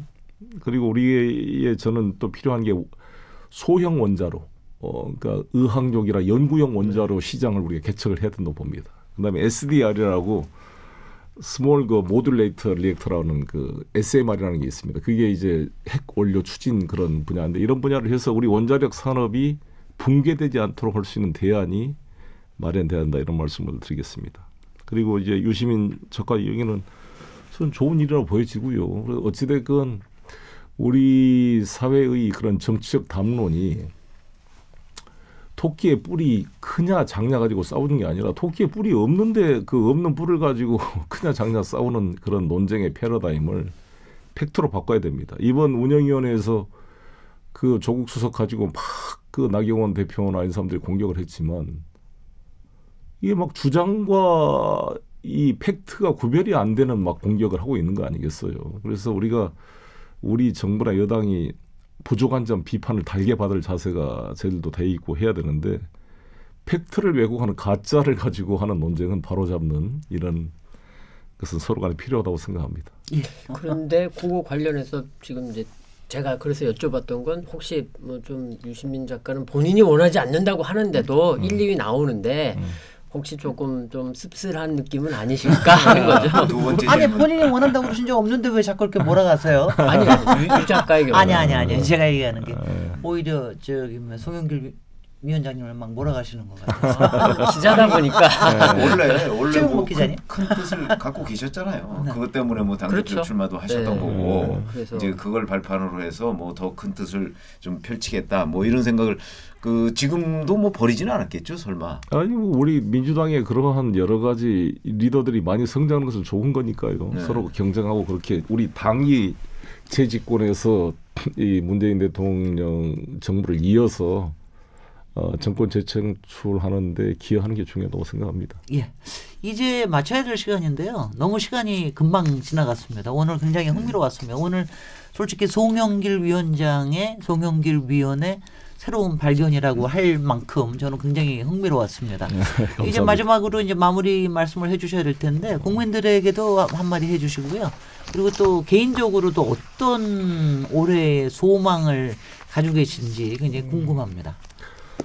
네, 정말 작년 뭐 저작년만 하더라도 우리 정말 전쟁이 나는 게 아닌가 했던 그런 상황에 우리 문재인 대통령의 중재 외교로 기적 같은 평화의 창이 열렸고 또 북미 정상회담이 됐습니다. 그래서 올해 이 시기를 놓치면 안 됩니다. 저는 제네바 합의는 갈루치하고 강석주가 합의했기 때문에 그게 무너져도 정상회담이라는 최후의 수단이 있었는데 지금 정상회담을 했는데도 안 지켜지면 이거 뭐 부처님 하느님한테 맡길 수도 없고 교황님을 모셔온다고 될 것도 아니고 정말 이게 장기 미제가 돼버리면 우리 민족의 미래는 어두워집니다. 그래서 저는 총력을 다해서 이 올해 실질적인 비핵화와 제재 해제를 통한 남북 경제 협력이 되도록 노력해서 남북 경협이 우리나라 기업 성장에 도움이 되도록 연결하는 역할을 하는 데 최선을 다할 것이고요. 두 번째는 아까 말씀한 대로 기업인들의 좀 길을 살려줘야 될 것 같아요. 그래서 혁신 주도 성장을 할 만한 유망 중소기업들을 제가 현장을 찾아다니고 그분들의 애로점을 듣고 잘 정리해서 대통령에도 보고 드리고 뭔가 우리 당 지도부도 보고를 해서 우리가 다 해결을 못할지라도 우리 정부와 우리 민주당이 항상 이 기업인들을 격려하고 함께하고 있다는 걸 보여줘야 뭐 성장이 될 거 아니겠어요. 성장이 돼야 소득도 생기는 거 아니겠습니까. 누가 뭐라도 토끼라도 한 마리 잡아온 놈이 있어야지 전부 도마에 칼만 들고 공정하게 나눠 먹겠다고만 기다리고 있으면 이게 경제가 안 되기 때문에. 토끼를 참 좋아하시는 것 같아요. 자, 토끼팀입니다. 아, 뿔 없는 토끼를 잘 잡아오시면 됩니다. 예. 올 KBS 열린 토론 오늘은 신년기획 인물 있는 인물 토론 시간으로 꾸며봤습니다. 이제 마칠 시간인데요. 송영길 더불어민주당 의원님 어려운 걸음 해주시고 또 좋은 지혜를 나눠주셔서 감사합니다. 김종환 KBS 통일외교 전문기자님, 최병묵 정치전문기자님 두 패널 분도 감사드립니다. 오늘 토론 어떻게 들으셨나요?